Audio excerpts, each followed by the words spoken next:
All right, good morning, everyone. We're all set. Bonjour à tous. Welcome to this morning's Audit Committee meeting. This is our first meeting of this term of council and my first meeting as chair, and Councillor Brown's first as vice chair. So please be kind to us. We have a heavy agenda to welcome us all to the committee. I'll provide a brief overview of what's come and what to expect as we work our way through the agenda. The first item will be approving the committee's terms of reference. Following that, we will have a presentation from Ernst & Young on the city's audited financial statements as required by Section 294 of the Municipal Act. Following the presentation, they, along with our Chief Financial Officer, Cyril Roger, and Deputy City Treasurer, Isabelle Jasmine, will be available to answer questions. Notre troisième point sera le budget de fonctionnement et le budget The third item will be the preliminary budget for 2023. There will be a brief presentation on this item, which will be jointly delivered by the Auditor General and Deputy City Treasurer.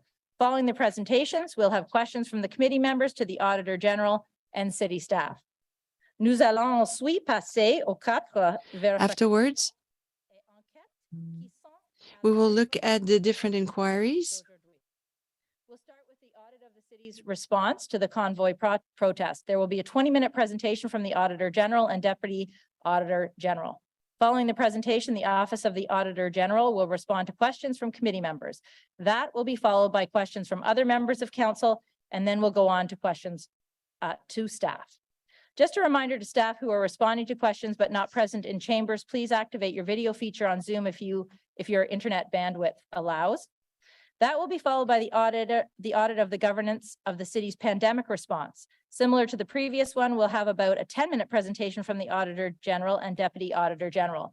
After the presentation, the Office of the Auditor General will take questions from committee members, followed by questions from any other members of council who are present. And then we'll go on to questions to staff. The third audit is a sprint audit of zero-emission buses dealing with funding mechanisms and agreements. Again, we'll have a 10-minute presentation followed by the same question format. Finally, we'll conclude with the investigation of allegations related to Carlton Lodge long-term care home. This will be a 7-minute presentation, and then we'll head to questions. Before we dive in, I do want to acknowledge and thank the Office of the Auditor General for the incredible amount of work on these files and audits. The convoy audits alone comprise an amazing volume of detail. We appreciate the diligence and time your staff took preparing these audits. The recommendations contained in these audits will definitely strengthen the city's policies and procedures and better prepare us going forward. La manifestation des camionneurs a causé d'importants. The truckers' convoy really disturbed our resident. As a city and a government, we examine the impacts and learn what we could have done better. And it's important having this done transparent by a third party so residents can feel confident with the observations and recommendations that we will be implementing. As a committee, audits aren't something to be afraid of receiving. The recommendations contained within the audits and investigations are thoughtful and useful and strengthen the city's governance through examination of its processes, policies, procedures, and performance. They make us a better and more fiscally responsible city. I want to thank the city clerk for sending all members of the audit committee a number of modules to watch that will help us all learn about the importance of our role on the audit committee for a municipality. My takeaway from those was a confirmation that our role here is not partisan. It is not for dramatists or for revenge. Like life, everything audit is a learning opportunity with fundamental recognition that change does not happen in the past. The work of a city's audit committee is important work. The work of our Auditor General is important work, and we appreciate the Office of the Auditor General for all that we will spend time on today. Merci de votre travail. Now let's begin. Thank you very much for all your work. Let's start the discussions. I will ask the committee coordinator to do a quick roll call of all members. Councillor Hill. Present. Councillor Kavanaugh. Present. Councillor Carr. Present. Councillor Kitts. Here. Councillor Hughley. Here. Councillor Lowe. Here. Vice Chair Brown. Here. Chair Curry. Here. You have quorum. Thank you. So I would ask now, does anybody have a declaration of interest?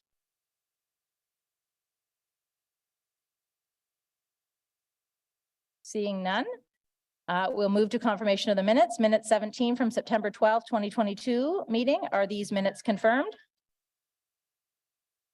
Confirmed. All right, thank you.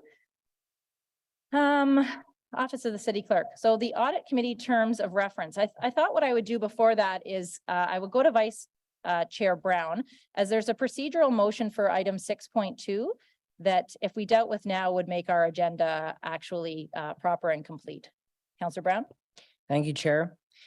Whereas the following report was not distributed with the Audit Committee agenda, but was posted after the Police Services Board considered the report on 9th of February, 2023. Item 6.2, report titled Office of the Auditor General, OPS and OPSB Convoy Response Audit Reports.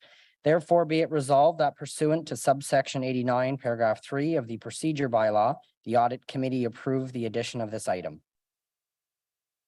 Is this item approved? Approved. Thank you. Thank you, Councillor Brown.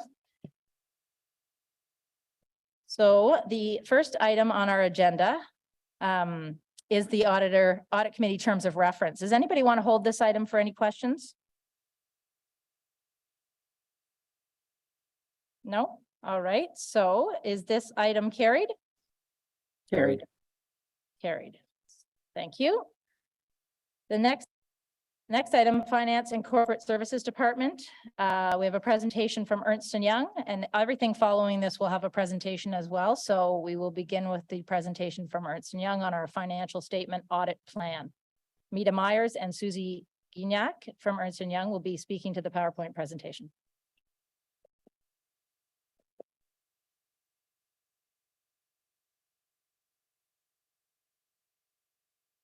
Thank you, Madam Chair. I don't know if the presentation will be posted. I would presume. Perfect. Thank you so much. Members of the committee, good morning. My name is Mita Myers, and I'm the engagement partner for the audit of the financial statements for the City of Ottawa. Here with me, I have Susie Ginac, who is the engagement quality reviewer for the audit. Next slide, please.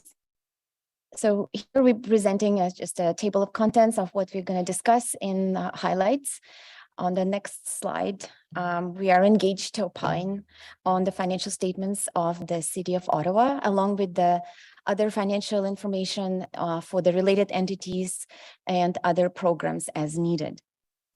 On the next slide, we perform our audit using planning materiality of 2.75% of the operating expenses based on the budget 2022. The materiality considers qualitative as well as quantitative factors, and it will be assessed at the year end using the actual numbers. And should there be any differences, significant differences, we will be adjusting our materiality levels and communicating those to you at time of the results. For our audit approach, on the next slide, please. We do rely on controls in certain areas, such as purchases, payments, and payables, and payroll expense processes. For the remainder, we will be using our substantive procedures and primarily substantive approach, as this we deem to be most efficient approach. Should any significant changes to the approach happen, we will be providing the results at time of the results, what those changes were. In the next couple of slides, we go through areas of audit emphasis as well as significant risk. I will just highlight some of the procedures that we'll be performing for revenue recognition. We intend to perform substantive analytical procedures, test of details on a sample basis, and depending on the revenue stream, we will be reviewing significant agreements to make sure that the revenue is recognized in line with the public sector accounting standards. For the tangible capital assets, we will perform analysis over the movements in tangible capital assets, including a review of significant agreements such as LRT and any other significant projects that the city undertook. We'll also take a combined approach, performing tests of details, as well as using some analytics for insights where we feel appropriate. For investments, on the next slide, please. We will obtain the confirmations from external investment institutions and will perform substantive procedures for the valuation and existence of those investments.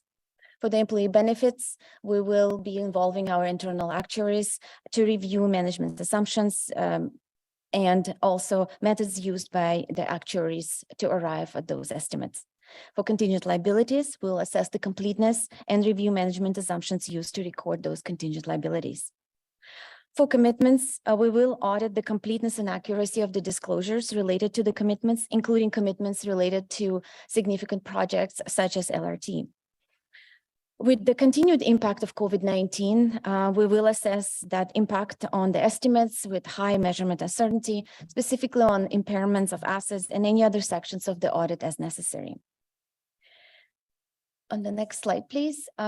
Given the increasing complexity of the environment surrounding technology and regulatory matters, there is a revision to the auditing standard called CAS 315 that is more explicitly now lists certain requirements to obtain knowledge of various IT systems and the supporting systems that support the controls as they are involved in the financial reporting process. We will be conducting the additional procedures and will inform of our results if there are any significant deviations from our approach at this time. On the next slide, please. There were a number of standards issued and which will be applicable to the city for the fiscal year 2023. At this time, there are no new accounting standards applicable for the fiscal 2022. On the next slide, we are depicting our timeline that we intend to complete our audit sometime in May-June timeframe to report on our results to the committee. At this time, I would like to conclude our presentation and open if you have any questions. Thank you very much for your attention. Thank you very much for that. Questions from committee members? I'll go first to Councillor or Vice Chair Brown. Thank you very much, Chair. On page 8 of the report, and I don't want to paraphrase, but you outline here, the COVID-19 pandemic has continued to disrupt operations and will impact accounting and audit considerations. Can you go into a little bit more detail? Yep. So as you know, COVID-19, there are still implications from the COVID impact for both the cities and from financial statement reporting perspective. We are reviewing if, for example, there's buildings that remain vacant, for example. So we'll be assessing that for impairment if they're not used to full capacity. From revenue perspective as well, we will be looking at the transit ridership. There was significant decreases over the number of years. Even though the ridership did pick up, we will be looking at the trends and how that impacted in terms of the revenue recognition. So we will be looking at the trends as well as the industry norm, as well as how the revenue is recognized that it's in accordance with standards. Thank you very much. I have one more question, Chair. Thank you. And I'm hoping you can go into a little bit more detail about materiality. I know it always comes up, and in the previous term of council, it was a question that was always raised. I think part of the challenge is it might be only 2.75%, but it would be valued at $114 million, which to the taxpayer seems like a lot of money, and it is. But could you explain why that 2.75% is used? Of course. So this is our what we call planning materiality, and it's an overall materiality considering the consolidated financial statements of the city. When we conduct our audit, we use lower thresholds depending on the account, significance of the account, and financial statement line item on the financial statements. We will use lower thresholds to do our test of details, for example, when we choose a sample. We will also lower those thresholds at the level that we consider based on our judgment appropriate for the auditing of that specific account. Perfect. Thank you very much. Thank you, Chair. Thank you, Councillor Brown. Good questions. Councillor Hill. Thank you, Chair. Thank you for the presentation. Could you speak to the use of the EY Helix tools in our audit procedure and how you decide when it's appropriate to use the data analytics techniques over traditional journal entry testing? And have you used this tool for municipal audits in the past? Yeah, so we continue. So we, in fact, this is not the first year we're using those tools. We have used it for a number of years now, and we every year we try to kind of more and more involve technology in our tools. So specifically for the journal entry testing, what it allows us to do is once we put all the transactions, so 100% of transactions of the city into this tool, it allows us to look for any anomalies, unusual transactions. It allows us to see the insights as to how many preparers were there, was the information prepared, at what time of the day it was prepared. So we are able to see much more and focus on risky, either it's risk account, unusual amounts, so that we are able to zero down and inquiry from management will be able to assess what those items are. So thank you. And one more. Could you expand on the services captured under the other audit engagements and non-audit engagements line items? Yeah, so other audit engagements are such as programs, so contribution agreements, whether federal or provincial, and some programs require an audit done. And what we do is we have a listing agreement with management, which audits need to be conducted, and we do concurrently with the financial statement audit.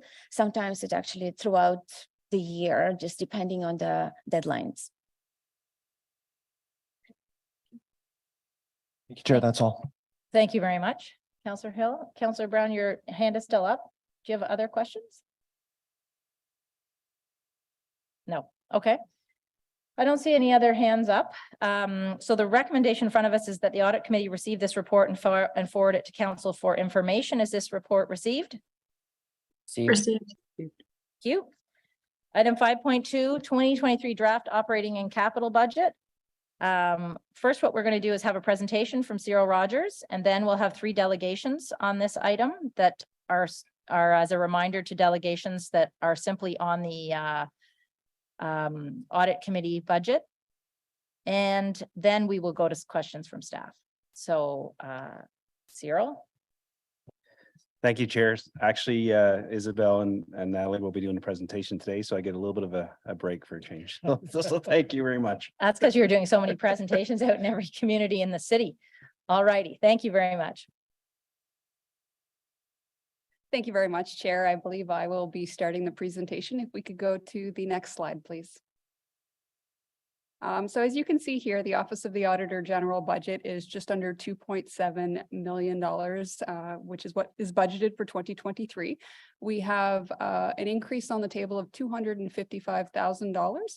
Next slide, please. Very quick summary of what that $255,000 is composed of.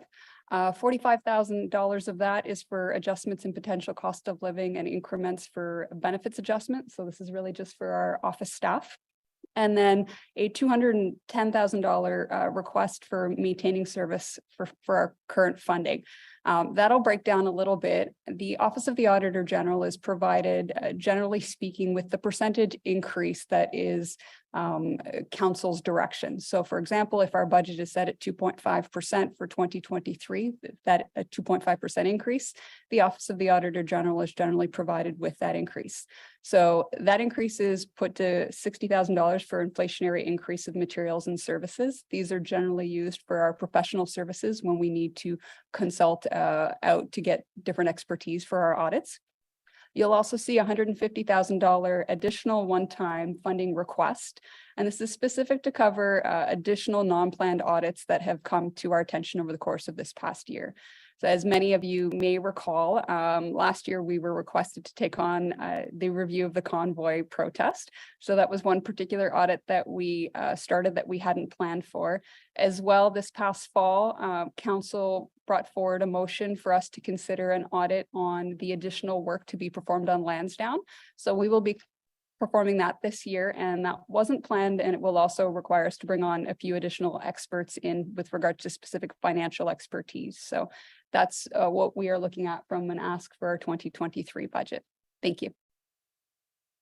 All right, thank you for that. So we will go to delegations on this audit committee budget and our first. Is there another slide? Sorry, I now like to pass the presentation over to Isabel Jasmine. Oh, sorry. Thank you for that. Okay, we won't go to delegations yet. Hold tight.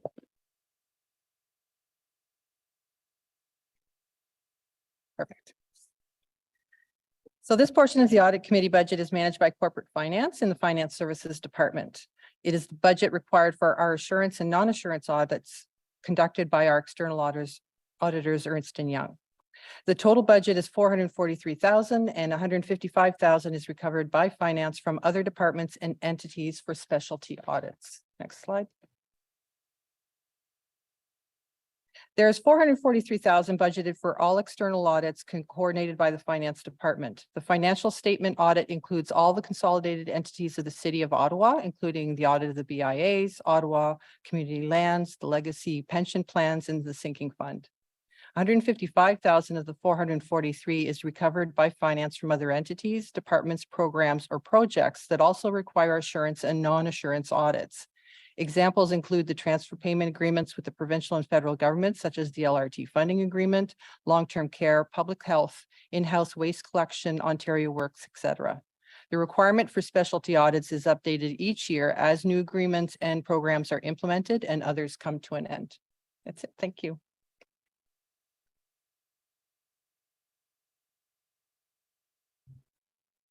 All right, so we are ready now for delegations and we have 3. First one up is Sam Hirsch.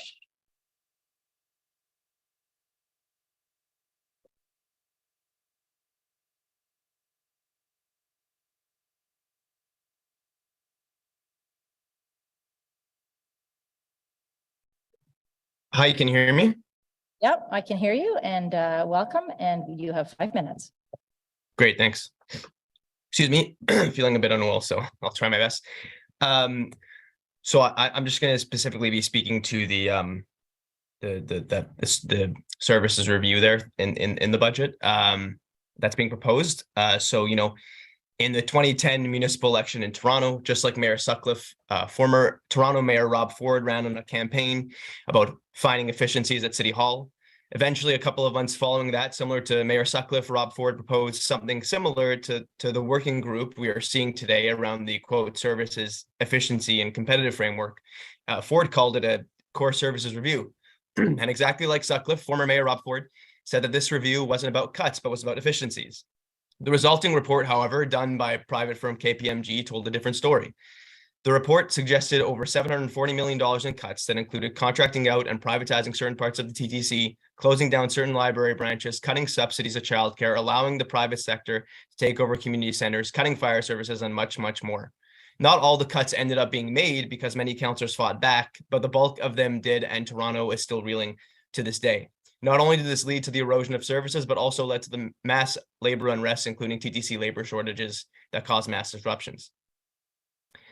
The experience in Toronto should be a cautionary tale here in Ottawa that this approach coming here in this budget today does not work, especially if it's a review done by a private firm, because private firms aren't in the business of advocating for better services, but simply for saving a buck. I don't necessarily oppose an audit by the city auditor general. I think it's fine to have a neutral audit by the city, but bringing in private industry experts should not be involved in overseeing the provision of public services.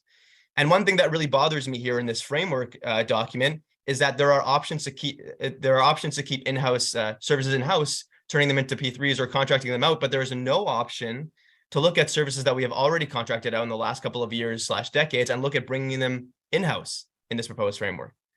But why is that option been conveniently left out? Cities from coast to coast to coast have rethought contracting out services and have been better off for it. Let me give you some examples. In Montreal, they decided to contract out sidewalk services in 2002. Not only was the maintenance shoddy at best, but private contractors had to stick to their contracts and couldn't do work nearby outside of their contract. When it was brought back in-house, city workers were obviously able to deal with the issues that they weren't before. And on top of that, they saved $150,000 bringing it in-house. In Hamilton, they entered into a P3 contract for wastewater management in the early 90s. Not only was water quality worse, but maintenance was more expensive. According to a report from the then city manager when it was brought back in-house, they saw more than $500,000 in cost savings and an increase in water quality. And now let's bring it back home to Ottawa with a very good example of when in-house, bringing things in-house solved the many issues brought on by a P3 deal, the Ray Friel complex in Orleans. When the facility opened in 1992, it won awards of facility excellence from the federal government. But despite the success in 1993, the township of Cumberland at the time decided to contract out the center's operations. It awarded a sole source contract to Contemporary Leisure Canada Inc., a multinational, and local companies and service providers were edged out of the operation, and the center cut 45 employees had their wages cut by 10%. The center further made more P3 deals in the late 90s when eventually was stuck in a 10-year deal with Serco, a multinational from the UK. When amalgamation happened, as some councillors may know, the issues with the center gained public attention, and many people brought up the declining maintenance and lack of cleanliness in the facilities. But Ottawa continued to go into P3 deals and was stuck in a deal. But eventually in 2007, the city of Ottawa canceled the contract. And when the P3 fell apart, the city was left with $12 million in debt and responsibility for a facility with declining usage and community support. And upon bringing the work in-house, Ray Friel users recalled the distinct improvement in cleanliness and maintenance with the city, and also brought down costs to what normal facilities across the city were paying. So I think that's a really good example of how bringing things in-house would actually help and how we should include it. Why is there such an ideological commitment to privatization, even when municipalizing services or bringing them in-house makes more sense? We've seen time and time again that privatization of our services doesn't work and has led to money pits like the Ray Friel Center, like Lansdowne, like the LRT, et cetera. Instead of having some sort of arbitrary commitment to making services more competitive, we should instead create a working group with the goal of improving services and looking at options, including looking at already contracted out services and bring them in-house. So I urge the committee to listen to evidence for once and look at lessons from the past in our own city, like the ones I've mentioned, and commit to improving services instead of prioritizing saving a quick buck for political expediency. Thank you. Thank you very much. Questions for the delegate? Seeing none, thank you very much. Our next delegation is Frederick Delanoy. I'm sorry if I didn't say your name correctly.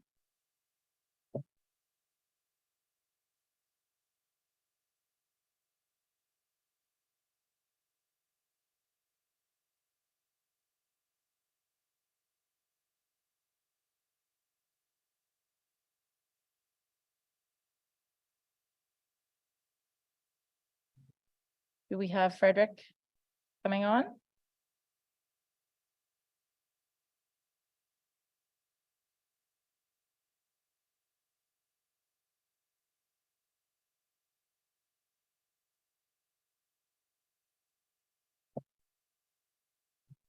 We don't see Mr. Delanoy, so we'll go to delegate number 3, Spencer Tiddley. Hello, can everybody hear me? Yes, we can hear you. You have 5 minutes. Go right ahead. All right, apologies for the camera. I don't have one currently, but I'm a resident of Somerset Ward, but I also happen to be a program coordinator for the Ottawa Community Food Partnership. We work with social services around the entire city, up to 30, as well as private businesses, to try and address food security in the city. I'm extremely concerned about any potential privatization of public services. I'm reminded of what's happening in East Palestine, Ohio right now with the train derailment and the disastrous effects that that's having, that we don't even know what the full consequences will be. I understand that it's the US and it's a different place, but we see similar effects with the LRT system that we have here in Ottawa. The real point is that privatization means cuts to good paying jobs, as well as an increase of cost of living for many low income residents who are already facing a cost of living crisis. And the long-term effects of this for short-term savings are really disastrous. Low income is the #1 predictor of long-term health. It's the #1 predictor of food security, and it's the #1 predictor of housing. Social services are already overstretched. We have to apply to grants for our own jobs. We don't have time to do that. We are underfunded, if funded at all, by the city. One of our partners, Caldwell, for example, They are facing the difficult choices of potentially having to close down. I know prior to the SSRF funding that is now done, but prior to the SSRF funding, some of their chefs were actually homeless because they could not afford to pay them.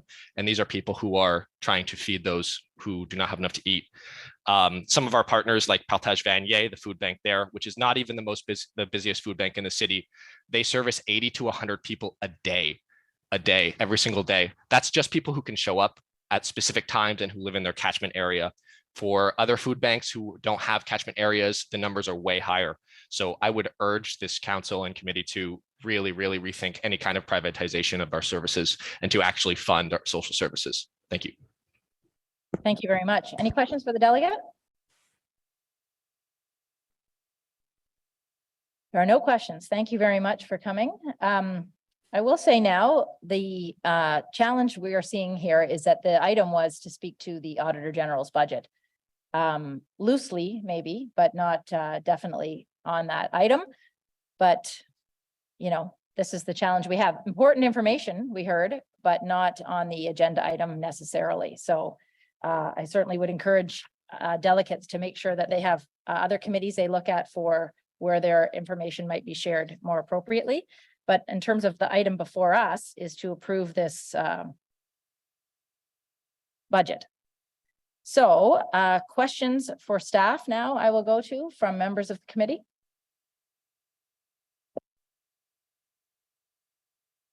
Councillor Hill. Thank you, Madam Chair. I just wanted to confirm the $1.3 million for materials and services, what that function was for in the AG's report. My understanding is the fraud and waste hotline, but I just wanted to confirm that line item. Chair, thank you very much for your question, Councillor. It's actually made up of quite a few items. Large part of that is our professional services, where we bring in-house subject matter experts to assist us with our audits. It also includes training, professional dues for my staff, things of that nature. So it's a large part of our day-to-day expense, other than kind of excluding salaries and benefits. Thank you, Councillor Brown. Thank you very much, Chair. A question for Ms. Jasmine.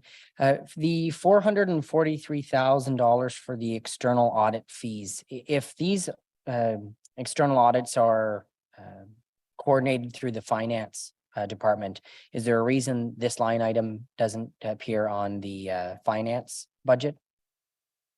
Thank you for the question. So the reason is because these reports come to audit committee. So the financial statements, the audited financial statements for the sinking fund and the city of Ottawa do come to this to the audit committee. All right. Thank you very much. Thank you, Chair.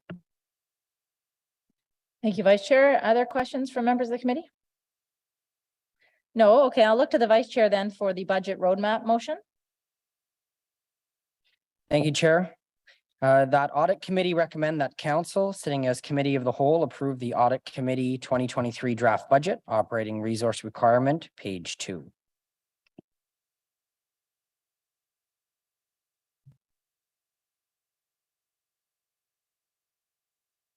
So we have to recommend that it go to council is what we're doing. So we are recommending. Yes. All right. So the committee would like to recommend this? Yes.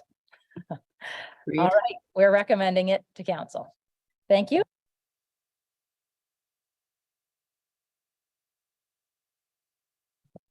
All right. So now we go to the 4 audits. And as I described at the very beginning, we'll get a presentation for each.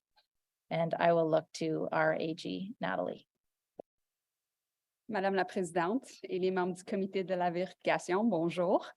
Comme c'est la première réunion du comité. Good morning. Given this is the first meeting of this committee, I thought it would be useful for me to take a couple of minutes to remind you of the mandate of my office. And I'm responsible for assisting City Council in holding itself and the administration accountable, first and foremost, for the quality of stewardship over public funds, as well as the achievement of value for money in municipal operations. We achieve this through the execution of performance audits, also known as value for money audits, compliance audits, and financial audits, with one exception, the attest audit, which, as you just heard of this morning in E&Y's presentation, they're responsible for the audit of our financial statements. We also perform investigations stemming from our audits, as well stemming from the administration of the Fraud and Waste Hotline. We perform our work in an independent manner, and we attest to the Audit Committee on an annual basis of this independence. So I thought I'd take a quick moment to confirm to all members of the Audit Committee that throughout the course of 2022, all members of the Office of the Auditor General maintain their independence and are in good standing with their professional bodies that govern our profession. J'aimerais maintenant discuter les résultats de nos plus I'd like to récents. talk about the results of our most recent audit. The first report that we'd like to present today deals with the audit of Ottawa's intervention in the convoy. From around the country came to Ottawa with what was said to be a protest against COVID-19 vaccine. While effects of this protest were felt around the country, the downtown core of our city were the most impacted. For a city well accustomed to large protests, this was an event unlike any the city had ever experienced. You may remember last spring, I received a request from the city manager's office to consider performing an after-action review of the city's response to the protest. In addition, the Ottawa Police Services Board requested that my office consider a review of the services and the board's response. Today, we will be presenting to you the third report on this matter. I would like to take a moment to thank all of those that assisted us throughout the course of our audit, including city staff, current and former city councillors, Ottawa Police Service staff, various experts that took the time to share their insights and expertise with us, and those members of the public that participated in our public consultations and survey. Lastly, but definitely not least, I would like to thank my team for their dedication, their application of exceptional professional judgment, and their steadfast integrity in the conduct of their work. Prochaine diapositive, s'il vous plaît. Next slide, please. Thank you. Numerous entities played a role in responding to the protest. Amongst these entities were the Ottawa Police Service and the City of Ottawa. Those two organizations had distinct roles and responsibilities during the response. As is the case for all protests in the city, the Ottawa Police Service was the lead for the overall planning and response.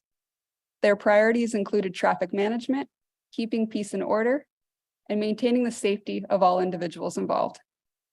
The City of Ottawa had responsibility to, first of all, support the Ottawa Police Service in their response to the protest, as well as assess and respond to the significant impacts of residents, businesses, and city services.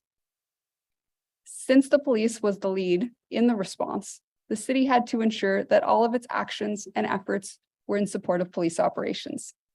Our audit looked at the city's response with their distinct role in mind. The objective of our audit was to assess whether the City of Ottawa's response to the convoy protest was both timely and effective in supporting police operations, supporting residents, and ensuring the continuity of city services to the extent possible. Prochaine diapositive, s'il vous plaît. Merci. J'aimerais maintenant passer la parole à la I'd now like to give the floor to the Assistant Auditor General, Ms. Gornstein. Vice Chair, Mayor Sutcliffe, and members of the Audit Committee. I would like to start out by highlighting some of the positive aspects found from our audit. Overall, the audit found that the city was able to pivot and leverage the emergency structures established during the pandemic to apply to the convoy protest. The city also readily supported and collaborated with the Ottawa Police Service throughout the demonstration until the final enforcement actions were taken. Now I'll go to the detailed findings from our audit. The first relates to the Office of Emergency Management. Within the City of Ottawa, the Office of Emergency Management is the group responsible for centralized planning and preparation for an emergency. The audit found that during the initial stages of planning for the protest, the Office of Emergency Management was not included in the initial communications from the Ottawa Police Service. Instead, the police reached out to select city departments to involve them in pre-planning. City departments were contacted by the Ottawa Police Service, also did not notify and engage the Office of Emergency Management, despite receiving information that the protest would be considered high risk and that there would be significant traffic impacts. We would have expected this to have taken place by general process, given that the role of the Office of Emergency Management plays in planning for an emergency. Without adequate communication from both police and city departments with the Office of Emergency Management, there was a delay in establishing the central coordination function within the city to plan for the event. The second finding relates to information shared with the Office of Emergency Management. In planning for an event such as the protest, the city is dependent on the Ottawa Police Service for intelligence collection, as there is no function or ability to gather this type of information within the city. In the days leading up to the convoy's arrival, city departments received very little intelligence from the Ottawa Police Service. For instance, the detailed traffic plan developed by police was not shared with the city. As a result, transit services scrambled to reroute, create detours, post signage, and get information out to the public. In planning for the event, the city also received conflicting risk ratings from different sources. As a result of the varying risk ratings and the overall limited intelligence received, the city may not have adopted the appropriate planning and preparedness approach for the event.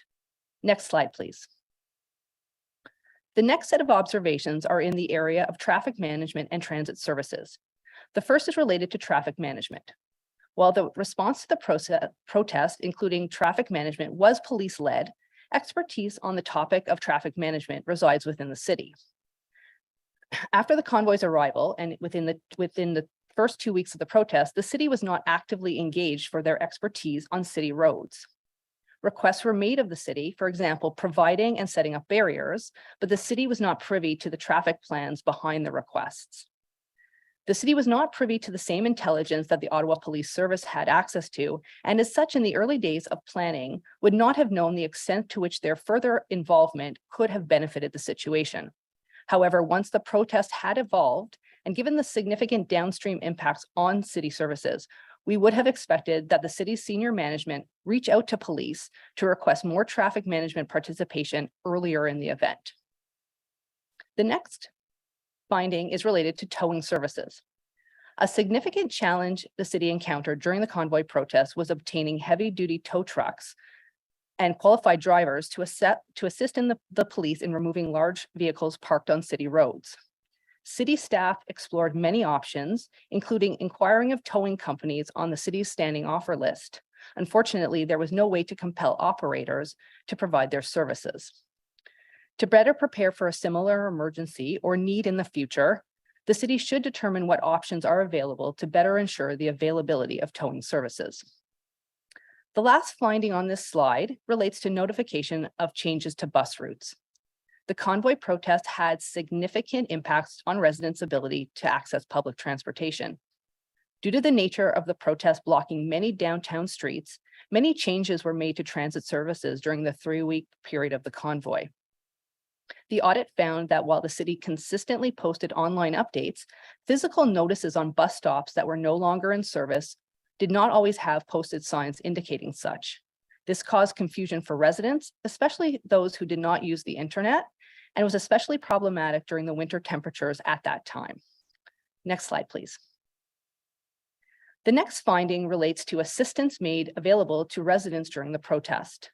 As noted, the protest had significant impacts on residents, especially those living within the downtown core. The city was able to leverage the Human Needs Task Force, which was established as part of the COVID-19 pandemic response. The Human Needs Task Force collaborates with community partners such as the Salvation Army and Meals on Wheels to support the most at-risk people in the city. During the protest, the focus of the task force was on helping the same vulnerable populations that were identified and assisted during the pandemic. However, during the protest, the population of vulnerable people changed as all residents living in the downtown core, especially within the red zone, were facing a challenging situation. The city did not reassess to identify the vulnerable population specific to this emergency in order to understand what additional outreach and support may have been needed. Furthermore, the means of accessing the support that was available, such as by calling 311, 211, or reaching out to the Human Needs Task Force, was not adequately advertised. The city relied on community partners to contact their regular clients. However, downtown residents who were not normally in use of these services would not have been contacted and may not have been aware of the services available. The last finding on this slide relates to oversight during the protest. During an active emergency, the Emergency Operations Center Control Group is responsible for providing the overall policy direction for the city's response to an emergency. It is chaired by the city manager and comprised of city senior leadership team, as well as the fire chief, paramedic chief, chief librarian, medical officer of health, and the Ottawa Police Chief. During an emergency, this oversight group is expected to meet to collectively discuss key decisions to be made. But our audit noted that only one meeting was held during the protest. We would have expected that the Emergency Operations Center Control Group held meetings to discuss key topics such as the state of emergency assessment and the city's application for an injunction. This was not the case. Without having regular meetings, there is no evidence of collective discussion amongst all members to establish overall objectives and provide direction on city priorities and strategies. As such, key decisions were not made collectively, but amongst select members of management. Next slide, please. I will now pass it back to Madam Auditor General to continue with our presentation. Thank you, Joanne. The next set of observations we'd like to discuss are regarding enforcement of city bylaws. Protesters were observed engaging in numerous violations of city bylaws, including setting unlawful fires, discharging fireworks, noise violations, blocking roads, and idling vehicles. It is important to note that our audit does not comment on whether or not bylaws should have engaged in additional enforcement, as these decisions should be and were left to the discretion of the city and the trained officers in the situation to ensure the safety of city staff. At the time of the protest, bylaw required approval and accompaniment by the Ottawa Police Service to issue tickets to convoy vehicles or protesters within the red zone. Since police were not always available to support bylaw officers, many convoy vehicles and protesters that engaged in bylaw violations were not ticketed. However, through our public consultations and review of 311 complaints, it was identified that vehicles within the same area without convoy-related markings were ticketed by bylaw officers. A number of these vehicles belong to residents or members of the media. The city also had authority to seek an injunction to restrain acts of contravention of its bylaws. The city started considering an injunction as early as January 28th. Initially, the city's legal services, along with the Ottawa Police Services legal team, discussed the possibility of injunctive relief to focus on parked trucks and vehicles. In the first 10 days of the protest, we noted no evidence that legal services presented to city management with all possible options for which an injunction could be sought. Despite the ample evidence of various bylaw breaches after the first weekend of the protest, the option of an injunction for bylaw violation was not presented to management for discussion and decision. Had the merits and potential downfalls of each option been presented in the early days to city management, the city may have decided to pursue an injunction against violations of municipal bylaws sooner. This may have deterred some of the violation and eased the impacts on residents due to the increased consequences that injunctive relief brings. However, we cannot state with any certainty the results of seeking an injunction sooner would have had on the protest. Prochaine diapositive, s'il vous plaît. The next set of observations relate to the engagement of city councillors during the event. The city had a duty to communicate city-related decisions and matters to councillors. The audit found that councillors were provided with little information on what plans the city had made prior to the convoy's arrival. Furthermore, key decisions made by the city were not always relayed to councillors. For example, after the city had offered RCGT Park to police for overflow parking for the protesters, the councillor representing that ward had not been informed. This would have limited the councillor's ability to communicate with concerned residents in a timely manner. It was also noted that during the protest, councillors in the most affected wards did not receive direct communication from the city, seeking to better understand what unique challenges residents in their wards were facing. Without this understanding, the city may not have fully considered what additional supports for residents were necessary. Our final finding that we'd like to discuss today relates to the role of councillors during the convoy protest and what right to police-related information they possess. While it is understandable that councillors wanted access to additional police-related information during the emergency, It is important to highlight that counselors who are not on the Ottawa Police Services Board do not have a direct role in the oversight of the police service. While certain members of council compose part of the board remains an independent body of City Council. Throughout the protest, some councillors did not understand the separation of responsibilities. Councillors questioned why they were not permitted to attend in-camera board meetings or why the board was not sharing information from those meetings. While councillors may ask questions in public meetings of the Ottawa Police Services Board and the police chief, they are not entitled to participate in closed meetings, have access to confidential operational information, or have input into board decisions. As a result, we recommended that ongoing refresher training and information be provided to councillors on their roles relative to the Ottawa Police Service and the Ottawa Police Services Board. Notre présentation aujourd'hui visait à souligner les principales Now, our observations. presentation today was designed to set out the main findings of our audit. There are other findings that need to include emergency measures in the planning approach. We need to officialize functions and communication services to ensure that a clear and uniform message is conveyed to the public. There need to be improvements to systems and processes which support a response in an emergency situation as well. Overall, we have made 20 recommendations which have all been adopted by management. Next slide, please. As we have many new councillors on the committee that may not be familiar with our process, I thought it was pertinent that I walk through the last step of our process, which is our follow-up process. Now that we've reported on the issues and areas for improvement that we've identified throughout the course of our work, management is going to work towards implementing their action plans and that are included within our report based off of the timeframes that you see there as well. As those dates approach, we will be reaching out to the city manager's office to get a status update on those particular items. Once elements are completed, we will perform follow-up procedures to ensure that the risks and gaps identified within our audit are addressed in a timely manner. We will then report back to the audit committee on a semi-annual basis on their progress. Prochaine diapositive, s'il vous plaît. Merci beaucoup de votre attention. Nous serions heureuses Thank you very much for your attention. We'd be very, very pleased to answer any questions you might have on this audit. Thank you very much. Thank you very, very much for that. The process we're going to follow here now is that we're going to go to questions just for the Auditor General's office.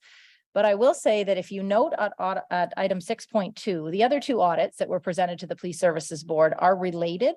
So if you feel right now, I'm going to obviously ask questions, go to members of the committee first. If you feel you have questions that also relate to item 6.2, those other two audits, now is a good time to ask questions on that as well, because they're all interrelated. But questions first are from committee members and to the Office of the Auditor General. And I see already Councillor Hubley has a question. Councillor Hubley. Thank you, Chair. I have a couple of questions. What I didn't see a lot of in this report was what happened when the chief of police identified the need for resources? What was done to A, evaluate the number that he was suggesting, and B, get more resources for our Ottawa Police Service? Madam Auditor General. Chair, thank you very much for your question, Councillor. Councillor Hubley, could you be specific as to which report you're trying to make reference to? Are you just making reference to in totality of our three reports? Yes, in totality, well, which is what I thought the chair asked us to do. Perfect. So that particular question gets into more of the details as to the preparedness and the requirements of the Ottawa Police Service, and we did not have that within our scope. So we did not delve into that particular aspect. As I made mention to the Ottawa Police Services Board, once the Public Order Emergency Commission provides their report and other agencies, and I believe that report is actually scheduled to be tabled today in Parliament. Once we have a better understanding of what areas they have covered, I am open to taking a look at potential gaps or areas or key questions that haven't yet been answered as a result of the various reviews that have taken place. And should there be areas that we feel we can add value, we will do additional work in looking at those particular items. That being said, as I'd mentioned to the board, we had taken a step back from taking a deep dive into the services review because it appeared that other agencies were going to be covering that. We wanted to ensure we were prudent with the use of taxpayer dollars. So the planning portion, the portion that probably impacts the residents of the city the most, we're going to wait for someone else to take a look at that?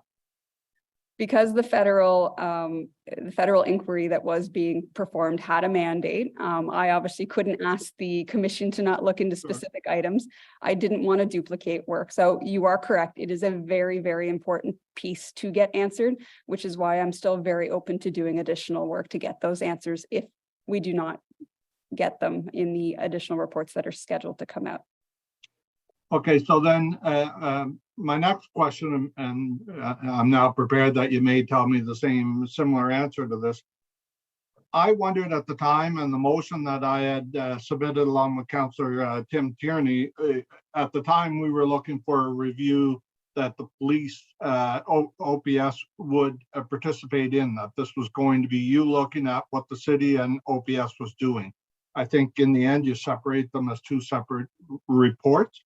But in that original motion, one of the questions that we wanted to know about at the time was what was the rationale for hiring a political crisis management firm to come in and work with the board? When we residents were wondering what we were going to do to open up the streets. Did you look at that at all, or is that going to fall under the federal one as well? So we reviewed, Chair, we reviewed the Ottawa Police Services Board's response, so their oversight role with regards to the Ottawa Police Services response. And so we took a look at the various elements that were within their control. When it comes to the Ottawa Police Service piece and their link to the City of Ottawa, we reported the elements that were within, I guess, the control or the accountability of the city. You'll see those in our city report. And then within the Ottawa Police Services report that we did issue, that is solely the collaboration with the City of Ottawa. So that piece that you want to see how they collaborated together, we ensured that that was absolutely covered. That being said, there are a lot of elements that we didn't cover because we are anticipating that they are going to be covered by the Public Order Emergency Commission report. But as I had mentioned to your earlier question, if they are not, we are definitely open to taking a look at them. Okay, because one of the things I was looking for in your report was on this issue of hiring political crisis teams. I'd like to see some kind of update to the procurement rules, that there would be some basic rules followed in doing this and accounting for doing something like that, because it's clear they were brought in for political purposes and not to really help with the crisis itself. And so I'm wondering if that was a good use of tax dollars.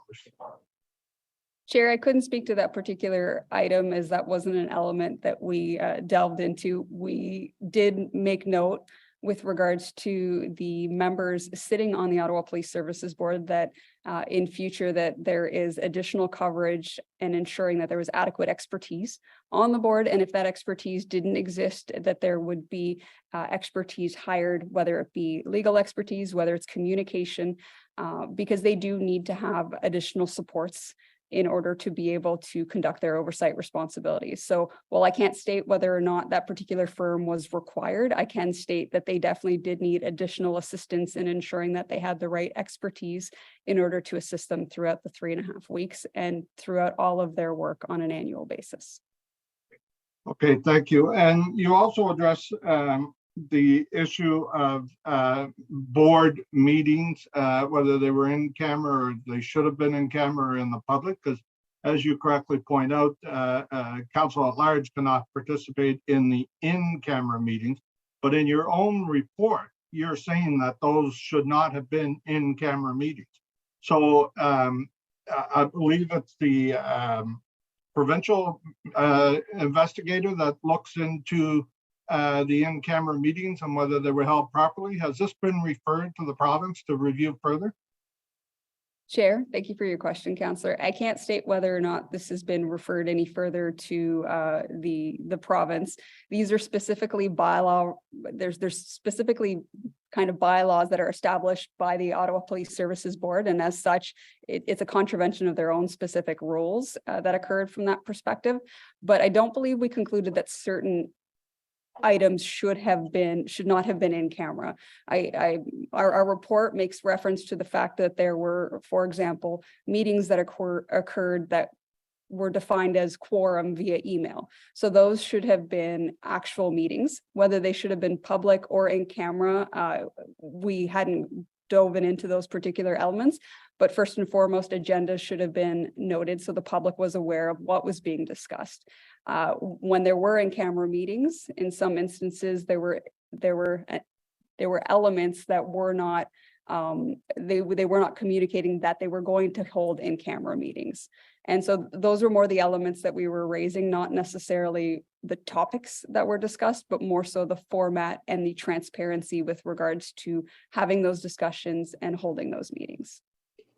So then would it be better for to follow up on this and follow up on what you've highlighted there? Would I be better off going to the clerk's office to get some sort of provincial investigation going into those meetings? Because we've been waiting for your report to get those kinds of details. So if you're not covering that, I guess I'll take that offline. I'll talk to the clerk and the integrity commissioner and see where to go with that. One other part to that I want to ask about was at the time it came out that at least one, if not more, of the meetings were being secretly recorded. Were you given access to those recordings? My apologies, Councillor. I'm not sure specifically what you're relating to. When they did the hearings at Parliament to do with this, it came out that the board was recording certain meetings and phone calls. I'm wondering if you had access to that to try to come up with your recommendations. So yes, we did have access to those particular recordings. That being said, you are now getting to specific conduct of members of council, which is outside my purview. So I can speak to a board or a body as a whole, but when it comes to specific actions of an individual member of council, that becomes conduct, and that would be within the integrity commissioner's responsibilities. Okay, let's leave it with her, and I'll ask you my last question. Is around the hiring of the potential hiring of the new chief there. You've made some very alarming findings around that. And I just want to know if you want to expand on that at all. And for example, what I was curious about, there was no background check done on the I don't want to get into naming people at all, but there was no background checks done here. There was no hiring panel. At the time, we didn't even know if the board had even approved the hiring. Did you go into much detail on that, or is that something that should also get referred to another body? So Chair, what I can speak is our report indicates that we weren't provided with supporting documentation to demonstrate that there was sufficient due diligence performed. So we are not stating that due diligence was not performed. So it's a very clear distinction that we need to make. It's just there was no evidence. So for example, usually if you're going to do a background check, or if you're going to have an interview and ask questions, you're going to take notes in order to help support that. We were not provided that from board staff in order to support that appropriate due diligence had been taken. The other element that we make note of within our report is that the authority to hire was delegated solely to the chair. Now, this was a decision that was done by the committee specifically. So this is, again, it's not a particular individual that we are pointing to. It is an overall committee and board related recommendation, is that they delegated to one individual, and the requirement is to delegate to a minimum of 2 individuals. Okay, thank you very much. And I appreciate your work and the timeliness of getting the answers back to us. So thank you. Thank you very much. Thank you, Councillor Hughley. Councillor Kavanaugh. Thank you very much, Chair, and thank you to the Auditor General for all your work. It's very important that we learn from all these things. And hindsight is 2020, of course. My concern is the silos of the police and the city, particularly with emergency services. Was there any evidence that they had any kind of meetings previously, not related to the pandemic, the convoy, that showed that they were looking to work together at some point? It feels like the police were almost not even aware of emergency services from the way it reads. Chair, thank you very much for your question, Councillor Kavanaugh. Yes, I would say generally speaking, the service and the city, they generally work well together. They have processes in place in order to have these types of discussions and conversations. Usually they happen at a level where people already have their go-to individual. What happened in this particular case, in the case of an emergency, is there was one key body that wasn't informed, that really did need to be informed in order to be able to get the right steps in place from a planning perspective, and that's the Office of the Emergency Management. We also noted that there was a breakdown in communication internally within the city. Various individuals in various departments had information and it didn't make its way up in a timely manner. So we kind of had a little bit of a perfect storm from that perspective, where there was breakdowns in multiple areas. But we highlighted areas where communication wasn't great, but all in all, people were very collaborative. So I hope that answers your question. Yeah, for councillors, when we were left to ask questions at council meetings, there was so much that had already taken place, and it was kind of hard to undo the puzzle that had collected. I mean, when the trucks are already there, and everything feels stuck, it just felt like there was this feeling of helplessness for councillors, for sure. Of what do we do? I mean, when we ask basic questions about bylaw, well, why aren't you ticketing these guys? I mean, that just seemed to be the natural question. How is it you just can't ticket somebody for parking on a street that they shouldn't be parked on? It felt like we were stonewalled, and I just wanted to get more into that, because you do deal with that, but at what point should they have been talking to each other? Because it just felt like it just went too far, and it was beyond being able to just ticket people. There seemed to be a fear of the bylaw that they need police protection, and we didn't have enough police, and it just went in a circle. So I don't know if you can comment further on that. I absolutely can, and management may wish to add a little bit more afterwards, but as I mentioned, first and foremost, bylaw officers were requested within the red zone to discuss with the police if they were going to enforce various bylaws, and to have accompaniment. And they did this to ensure the safety of bylaw officers. Bylaw officers are used to maybe being in some not so friendly situations, but obviously not to the extent that they could have been placed in this particular situation. As we're aware, the police were short-staffed. They didn't have the resources that they needed, and as a result, that put the city in a position where their bylaw officers couldn't enforce to the extent that we would have liked.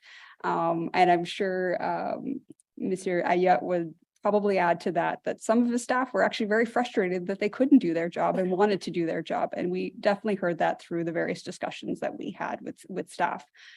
Those were elements that were considered, not to mention they didn't want to aggravate a situation. So in speaking with the then chief of police, we were provided with information that they were concerned that there could be trickle-down effects or additional repercussions from enforcing the bylaws. So these were the situations that that bylaw was faced with. But I'm not sure, Mr. Ayat, if you'd like to add to that.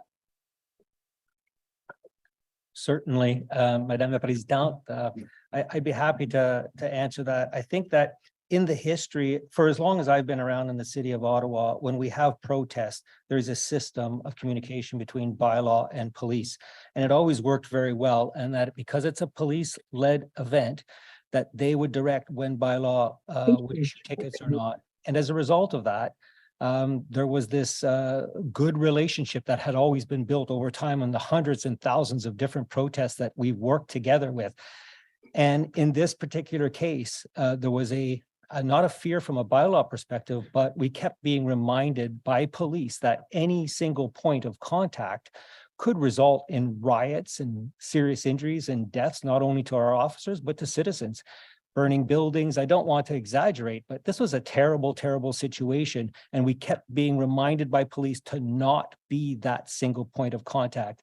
Issuing tickets could result in that effect. And as a result of that, I made the decision that we would only go in under the direction of police. We confirmed that with police at the time, and that was the decision that was made. Thank you.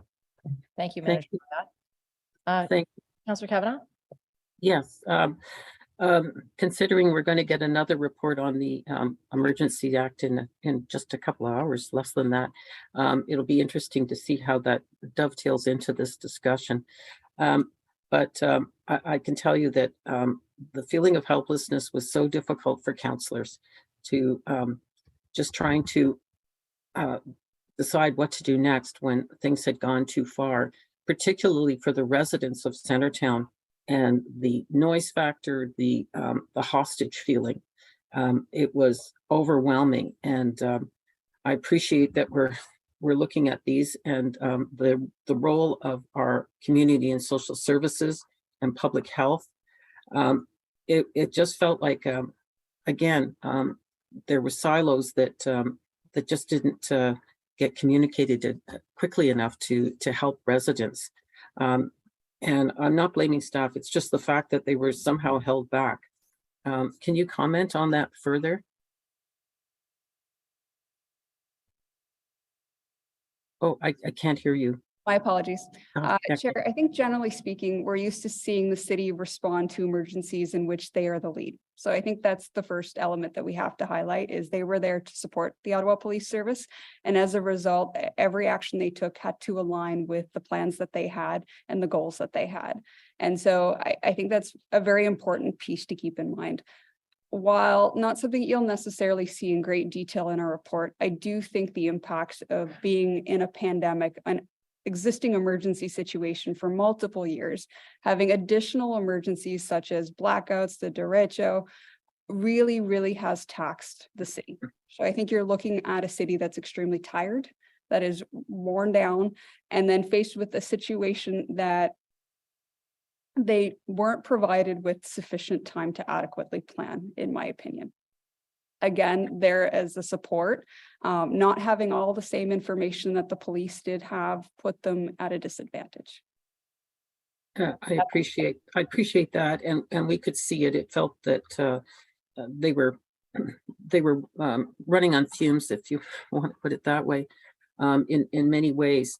But it just felt that the feeling of helplessness and the chaos was just overwhelming. And I know that my colleagues who represented those areas that were hard hit were having a difficult time to getting people to listen to them about how bad it was. And it just needed more. So I appreciate very much this report, and I look forward to hearing more about the Emergency Act later. So I'll let my colleagues continue. Thank you. Thank you, Councillor Kavanaugh. Councillor Hill. Thank you, Madam Chair. And my greatest appreciation for the work that went into this report. Certainly, from my perspective, it's critical for us to learn the lessons from the past, lest we forget them and create similar mistakes in the future. A question, perhaps for the city clerk or our solicitor. Could you speak to the potential risks that your office would have or had in weighing the potential options for an injunction when you see, that kind of option ahead, and just speak a little bit to the management response 11 with regard to that issue?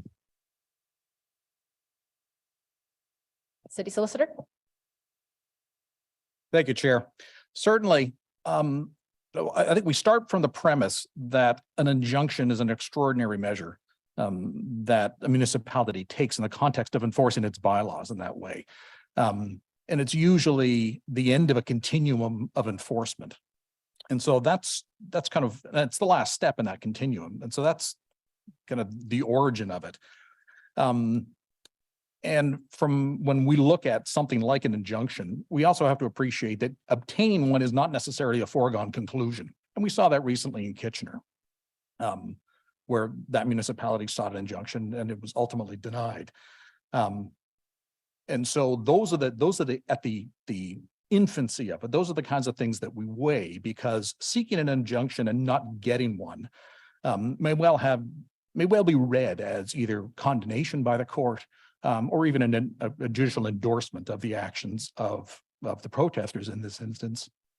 And in the context of a public order event, particularly one where charter rights may be engaged, those are considerations. But I think predominantly what you heard, and then the Auditor General noted this, is the need to coordinate with police. And so, as you know, I mean, the discussion of the potential of an injunction was opened very early in the process. And that sparked work in my office, and it also sparked discussion between my office and legal counsel for the police around how an injunction might fit into their operational plan. And the reason for that was the city proceeding on its own without coordinating, without kind of fitting into what the police response would be. You heard with respect to bylaw enforcement, there may well be consequences of doing that in terms of police ability to maintain order on the ground. And if you listen to any of the evidence in front of the Public Order Emergency Commission, you heard from the head of the RCMP, or you would have heard from the head of the OPP as well, concerns by police about a government injunction early in that process, and what the kind of follow-on effects, consequences might have been, whether it be with respect to responses by protesters or violence, or even just a change in tactics. And so it was from our standpoint anyway, incumbent on us to understand how that the city's actions in that regard would fit into that police response. Because it was also important from our perspective that it be actioned, that the city not get an injunction that kind of sat. And that ultimately that is a responsibility given in a situation like this, which is a kind of a dynamic and potentially volatile one. That's one that police are ultimately responsible for, and that police need to kind of lead the enforcement side of. And so, that's quite frankly another consideration of ours, to ensure that it was a tool that police would see as being useful, that wouldn't in fact hinder their response in any way or aggravate the situation. So those are the considerations that went into whether we seek an injunction and on what grounds we might seek one. And ultimately, when we did, we had a weight of evidence that was sufficient to convince the court that there were grounds under the Municipal Act to issue that injunction. So, thank you, Councillor Hill. Thank you. I suppose just to follow up. So I'm taking from your comments, Mr. White, that the coordination with the legal counsel for the Police Services Board happened, and there was a concurrence that the correct mechanism to go forward was not for the city to seek an injunction. Is that a correct understanding? Councillor, obviously I can't get into whatever discussion, the specifics of those discussions. I think it was unclear to us. And again, you can speak to the evidence that's been in front of the Federal Commission. It was unclear to us, based on questions I had put to the police, how they might, let's say, operationalize an injunction on them. And so while there was ongoing discussion between my office and their office, there was not, I think it's fair to say, there wasn't a clear consensus that this is what we need. This is a tool that would be able to help us respond to this, and appreciating that the breadth, an injunction needs to be targeted or focused on particular behaviors. But ultimately, from the standpoint of my office and in consultation with the city manager, it was clear that there was a certain development, there was a certain growing ability on the part of the police as more officers came into the city. As we saw the provincial declaration of the emergency and things like that, that the timing was suitable at that point. But to the Auditor General's point, all of those discussions, all of those considerations should have been much better documented. And that's, it's providing that information. Hopefully it's not needed again, but in the event that it is, that information is available right up front. Thank you, Councillor Hill. Anything else specifically to the Auditor General? Yes. Thank you. I was surprised when reading the management response to the 9th recommendation that OC Transpo did not list its app as a resource to disperse the information that you outlined to its customers. If OC Transpo had a more robust communication system and the ability to communicate better in real time with its customers through its app and also through screens or other live feed mechanisms, do you believe that the service would have better been able to address your recommendations? Oh, thank you very much for your question, Chair. I do believe that OC Transpo did have some forms of communication that went out. I think the biggest impact were for those individuals that may not have internet or may already have been waiting for a bus. They continued to wait for a bus because those buses weren't coming through specific downtown streets. I think that was the biggest impact. As well, not being informed early enough of the likely potential events is what also provided them or put them in a position where they had to be much more reactive as opposed to be appropriately planned for the situation. Councillor Hill. And just one more, if I may. Yep. Your recommendation 17, well taken, in that the city solicitation documents for tow services needed to have loopholes closed. In your experience reviewing the city's policies, are there any similar agreements with third parties that could have their contractual language strengthened to provide breach of contract if critical city services are not provided? Chair, thank you again for your question. That is a very, very broad question and one that I don't think I could answer today. There are a lot of policies out there. Generally speaking, if we see any significant risks throughout the course of our audits, we would bring that to the attention of management and to council. So you would see that within our report if we did feel that there was specific issues from that perspective. This obviously was a very unique situation. It's not frequent that you require service and that the individual on the other end isn't willing or wanting to perform it. Usually it's why didn't you pick me instead of the other individual on that list that you went forward with. So I think that, again, the city was faced with a very interesting situation from that perspective. It went down to, I hate to say it, in some cases, political views and individuals afraid for their safety. Thank you. Thank you again for the work on the report. Thank you. Thank you, Councillor Hill, and potentially staff are looking at that recommendation and thinking similar to you. Where else might this ever happen in future? Thank you very much for that. Councillor Carr.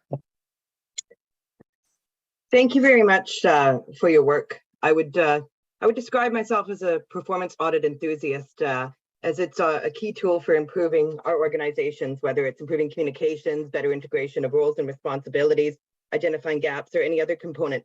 So I'm very appreciative of your work. I have a question that is specific to a recommendation on point 20, which speaks to the role of awareness of the Ottawa Police Services and the Ottawa Police Services Board.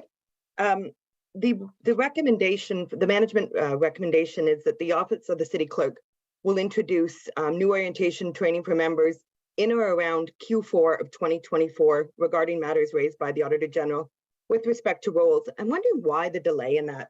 We currently are at a point where we have a new council with 11 new members that were elected and sworn in just 3 months ago. We have a brand new police services board. And, we're currently under the risk of, convoy protests this weekend. We're dealing with budget where the role of the OPS and OPSB and City Council has already shown a little bit of confusion. And I'm just wondering why, when we're having orientation sessions regularly still for new council members, why we would delay on something that's been a recommendation in an Auditor General report. Chair, I believe that question would probably be best responded to by the city clerk's office, but I could probably attempt I could start to attempt to answer that question.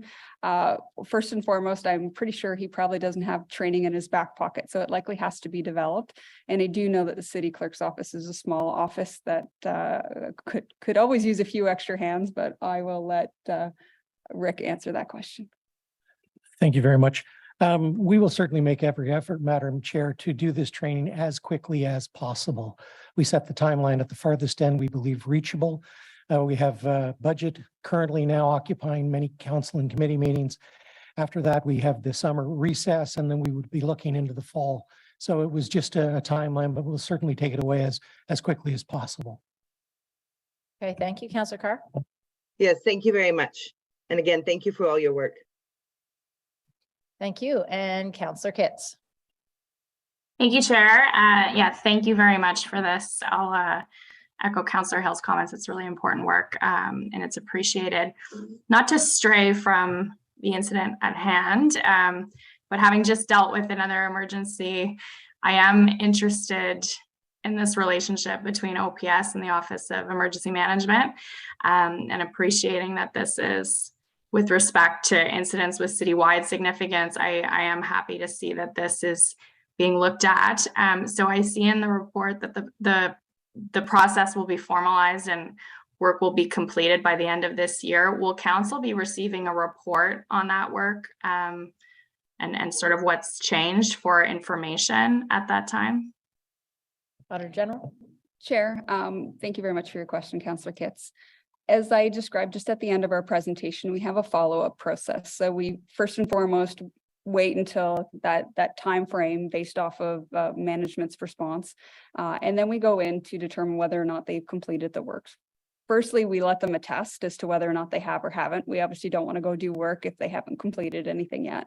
Once they have, we'll then provide a status update back to the audit committee. We report back on a semi-annual basis. So for example, I believe our next audit committee is likely scheduled for June timeframe. We will have a semi-annual follow-up report at that particular committee meeting. And then usually we would skip a meeting and then bring another one back through. So we'd be set to bring one likely at our last committee meeting of the year. So it might not be done by that particular time. If not, you'll see that come through again in the spring of 2024. Okay, thank you. But will it be sort of more, I guess I'm interested in the level of detail, like beyond just, actioned or not action, like will we sort of see some detail on how the process has changed and sort of what's the new protocol going forward? So generally speaking, we would state whether it's been done or not done. And if there were areas that hadn't been completed, we'd highlight the risks that are still yet to be mitigated. That being said, knowing the importance of this particular audit and the interest by multiple members of council, not just members of the committee, I can definitely commit to bringing forward additional information later this year or next year once areas have come due and providing additional information on how those were addressed. Okay, great, thank you.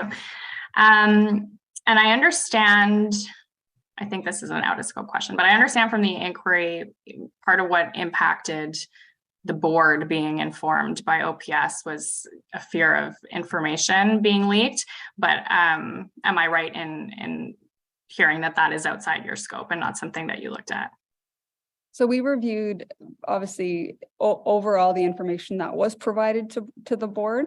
What you indicated, I believe, came out in the Public Order Emergency Commission hearings with regards to there being some fear of confidential information being leaked to either members of the media or individuals outside of the board. Again, that gets into a specific conduct of an individual member of a board, which is outside of my purview. So we did not dive into that particular item. That being said, at the end of the day, information that is required to be shared with the board is required to be shared with the board. And it is up to the board as a whole to determine how they manage any sort of situation that could be a breach of their code of conduct. Okay, thank you. And lastly, I appreciate what you're saying about councillors not being privy to in-camera meetings.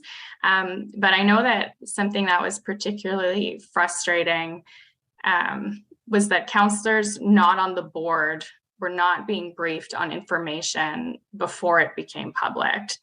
For example, learning on Twitter, both of the chief resigning and then a new chief being hired. So in section 1.4, you address communications to counselors. But do you have any recommendations for how the board shared information with council in a situation like this with citywide significance, where there is so much public interest and public pressure to receive information? Because I really felt like my ability to do my job and communicate with residents was compromised, not having, as some of my colleagues have shared, sort of feeling in the dark. And so I'm wondering if that relationship between the board and council was something that you looked at. It isn't, in the sense of those are two separate and distinct roles. And while I understand your frustration and it putting you in a position to have to react, I believe that's more how timely the city can communicate to members of council once they have that information, and having a consistent message that is provided to members of the public. That being said, that's where that delineation of roles and responsibilities clearly needs to fall, is members of council are not entitled to that information in advance of members of the public. Okay. Those roles are clear and they are separate and distinct bodies. Okay. All right. Thank you. Thank you, Councillor Kitts. Councillor Lowe. Thank you, Chair. I'm just asking for a little bit of extra insight from the Auditor General about how it was determined where communications broke down between departments, between staff, how far up and down the chain of command you went when it came to determining this, and was there like primary interviewing of these people? My apologies. I can say that we spoke with all levels of individuals, all the way up to the city manager, chief of police, and all the way down to staff and management working directly with Ottawa Police Services and out in the field. So I think we go back to having employees and an organization that's really taxed. I think there was breakdown in communications all throughout on both sides. We're not just pointing the finger at the service, and we're not just pointing the finger at the city. I do generally think there was an overall breakdown of communication. Okay, thank you. Thank you. So that section was to ask questions of the Auditor General. It did overlap a lot with questions to staff. It's tricky, but if there are very specific questions for staff now, we will go to those. And the first person on the list, Councillor Lowe, you have your hand up, or that's from last time? Okay, Vice Chair Brown. Thank you very much, Chair. I do have some questions for the Auditor General. Is that still? All right, that's fine. And Thanks. especially because you're the vice chair. Yeah, Absolutely. thank you. I appreciate that. Madam Auditor General, thank you very much to you and your team for putting together this audit. And I'm sure it was a very challenging one. My question specifically for you, when did management receive a copy of your recommendations for this audit? Chair, management would have received copies of our recommendations. I'm thinking late November, early December. Okay. And when would feedback from management to your recommendations have been received? They would have been done in December and January as well. Okay. Overall, do you feel that the length of time for each of the recommendations to be accomplished is adequate? Chair, I would say yes. I can tell you that I did push back with management on a couple of items, and after better understanding the implications, whom they need to deal with, I was comfortable with the timeframes that were established. And based on the recommendations that went to management, was there any accommodation or amendments made to your overall recommendations based on management feedback, or what we see is what went to them originally? I would say what you see is what you get. We always take into consideration any feedbacks, more so from a factual accuracy perspective. So usually it's looking at whether or not we've stated incorrect facts within our report. or if we missed speaking to someone, because I can tell you, we've had hundreds of interviews over the course of this past year. That being said, there could have been one individual that we didn't speak to that had pertinent information. So if something was brought to our attention that warranted us to review another document or documents, we would do so. So and maybe I'll step back and explain a little bit our process to members of the audit committee that might not be familiar. When we first determine our findings, so we've gone through all the substance of our work, we will put together what we refer to as a finding sheet, and we will share that with management. We will then have a meeting and we will discuss those. And in this case, we had several meetings because of the significant number of general managers that were involved in the response and that are implicated with the findings and the recommendations. We'll have those discussions and we'll determine at that point, as I mentioned, if there's anything that we could have missed or things that we could have misinterpreted, because we could be reviewing a document and we see the document, we might not have the context. There might be other documents. I can tell you we had over 1 million documents to review. So there are instances where we may not have gotten all of the details. So we want to ensure that the report that we put before you is accurate and is fulsome. And so that's part of our quality check that we do. And we do that with all of our reports. It's not for management to be able to influence or change the results. It's for us to ensure that the quality of our work is to a certain standard. It's part of the standards that we have to abide by, which are the Institute of Internal Auditor standards. So we go through that process. We then draft our report, include recommendations within there. And then management has the ability to review the details to let us know if there are any factual inaccuracies. And then they'll provide to us as well management responses. And then we will work with them if we feel the response does not adequately address the risk. Or perhaps we've come up with a recommendation that we think is going to address the particular risk, but may bring up a trickle-down effect and other implications. So we'll work through those together in order to get to the best possible solution for the city in the most effective and efficient manner. Right, thank you very much. I find that explanation very helpful. Madam Chair, I do have direct questions for staff, but would you like me to get back on the list? No, I think you can start. And if other people have questions for staff, you put your hands up now. All right, thank you, Madam Chair. Specifically on recommendation 5, when it talks about the proper process to notify councillors' offices. I see the recommendation is supposed to be fulfilled by the end of Q1 2023. I was wondering if management could provide any specific details of some of those criteria and protocols. Certainly, Madam Chair, I'd be happy to speak to that.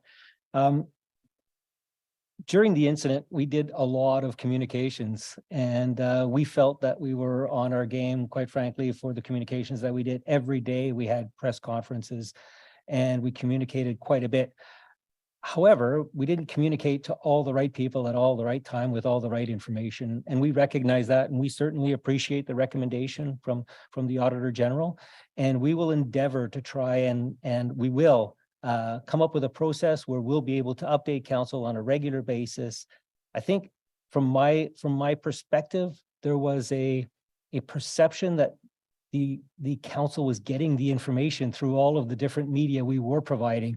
And that was a misconception. And I should have clicked onto that sooner based on the atmosphere. And there were plenty of one-on-one individual meetings with councillors, but the frustration level was extremely high from the councillor's perspective, and that should have been a key for me and for others to say, all right, let's do more to help provide information. The other challenge was that this was, as you've heard, unprecedented, and we do have the benefit of hindsight. And I think that while we believe that this was completely a police-led operation and we were there to support, I think we had a bigger role than we thought we did in communicating some of that information. So from that perspective, we look forward to the future. I think we've implemented several of, not completely, but several of the recommendations already. If you've looked at some of the events we were faced with post-protest, so the motorcycle Rolling Thunder, Canada Day, many different events. There is a new process in place where we work very, very closely with our police partners. We're very proud of the work they do. And I certainly see some improvements, and we're thankful for the recommendations we received. Thank you. Thank you very much for that response. And in the management response, it details which city staff are going to be notified and when and how that process is going to work.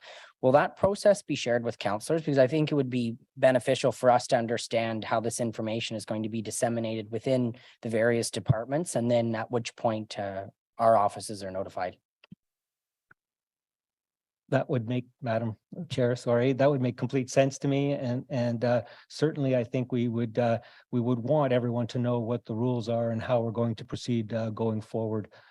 So I would say yes. Thank you very much. And thank you very much, Madam Chair. Thank you. I see Councillor Kavanaugh. Thank you. Oops. Thank you very much, Chair. And thank you for the opportunity to ask these questions. In terms of the traffic planning, I wonder what could have been done more. The report is very clear that that our city traffic management, who we deal with all the time, this is every councillor's office is familiar with them, and it seemed like they were blocked out once the OPS took over with their traffic unit. What could have been done? Because I'm trying to picture how they would have helped, because I certainly would have liked their input, since I think they do have a lot of expertise. And the recommendation is to work together on future events. Thank you, Chair. I'd be happy to answer that. And if there are more specific questions with regards to traffic, we have people online who can help with that as well. From my perspective, traffic management has a lot of expertise with regards to the flow of traffic and the impacts of that. And had they been involved at that level quicker, and had they been involved in the planning like they have been since, I think that the implications of decisions made at the time could have been shared. Here are the results. You know, you want to close these streets. Here's the gridlock it's going to cause. And I think that that's where that expertise comes in. And we've shown since then that their expertise and their knowledge is extremely valuable. And that's why they're part of the integrated event command table, which is chaired by police, but has a lot of the city partners at the table now to ensure that we're looking at it from all different angles. So certainly traffic management has the expertise. They've brought it to the table on many occasions. And I think that we have things covered for the future. Thank you. Does that include reaching out to our partners in Gatineau? Because of course, that was a big part of why there was so much issues, was that bridges were closed. And so key points of getting into the city were a problem. Could that have been handled better? Thank you, Chair. I'll start by saying that a lot of things we did could have been handled better, and you know, we benefit from hindsight. And as a result of that, yes, those communications with not only Gatineau, but with our neighboring cities, the convoy traveled across the country and you know, from east and west. And as a result of that, there were traffic impacts throughout the country, and having that intelligence and having that now what we have, that incident event command table, this intelligence can be shared amongst our groups, and we can anticipate better on how to work together. So not only the intelligence from the law enforcement, but intelligence from other municipalities as well. So yes, that would benefit, and it will be a consideration as we move forward. I appreciate it. So so traffic management, as in the recommendation, will work closely with your office for emergency planning, I take it, or going forward. Sorry, I didn't hear. Was that a question? Yeah, that that emergency planning will incorporate traffic management going forward. Yes, through you, Chair. The Office of Emergency Management is part of the Incident Event Command table, and they're very close and will help coordinate all of those activities as well.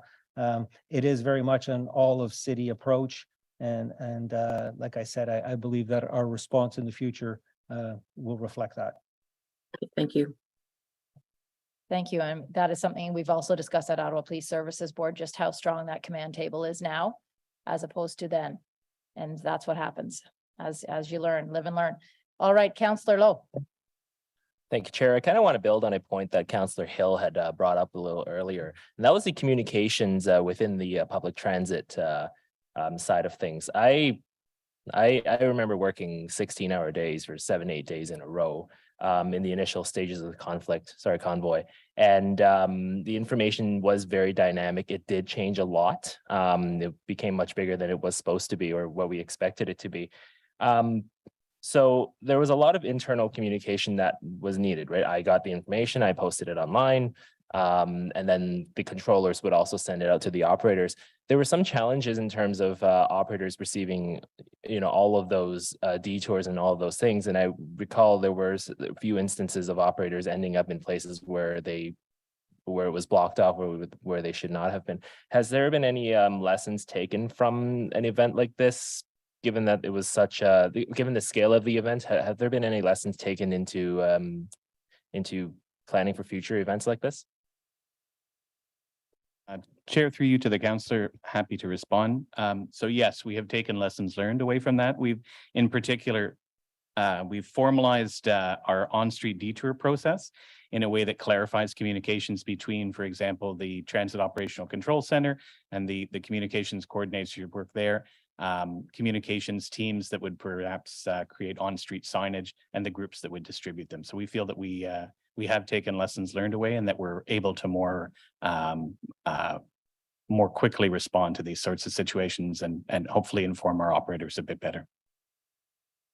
Sounds good. Thank you. Thank you very much. Councillor Hughley. Thank you, Chair. Following along on the comments in the report to do with OC Transpo, the Auditor General references that it was the union that made the decision not to send the OC Transpo trucks in. Can I get some clarification about that? Because I don't, quite frankly, I don't recall it going that way at all. I don't recall it was the union, but I know that it was a little bit challenging to go there. So I didn't recommend that we continue to run our buses in that particular area. And I don't know if I have someone on the call, I'm not sure who could answer, but I can try to get the answer. Okay, because the way it's written in the report, it sounds like the union made that decision, and I seem to recall that being an operational decision made by management that we couldn't risk losing the two buses should the convoy surround them or damage them because we need them every day for towing buses that break down. So I'd like to get some clarification of what the Auditor General was reporting there, please. Yeah, Councillor Hughley, Auditor General would like to comment. Okay.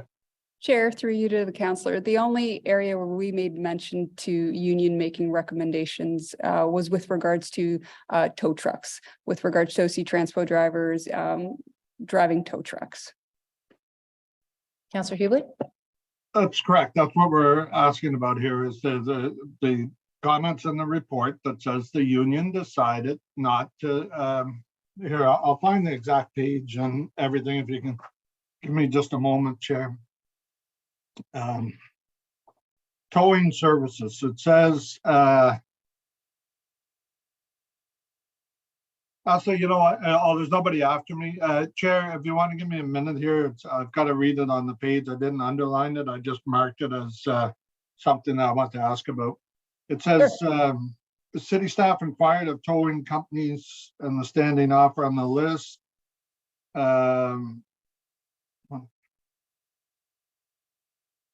Significant challenge the city encountered was obtaining heavy-duty tow trucks. The city explored many options, including making available the OC Transpo 2 heavy-duty tow trucks.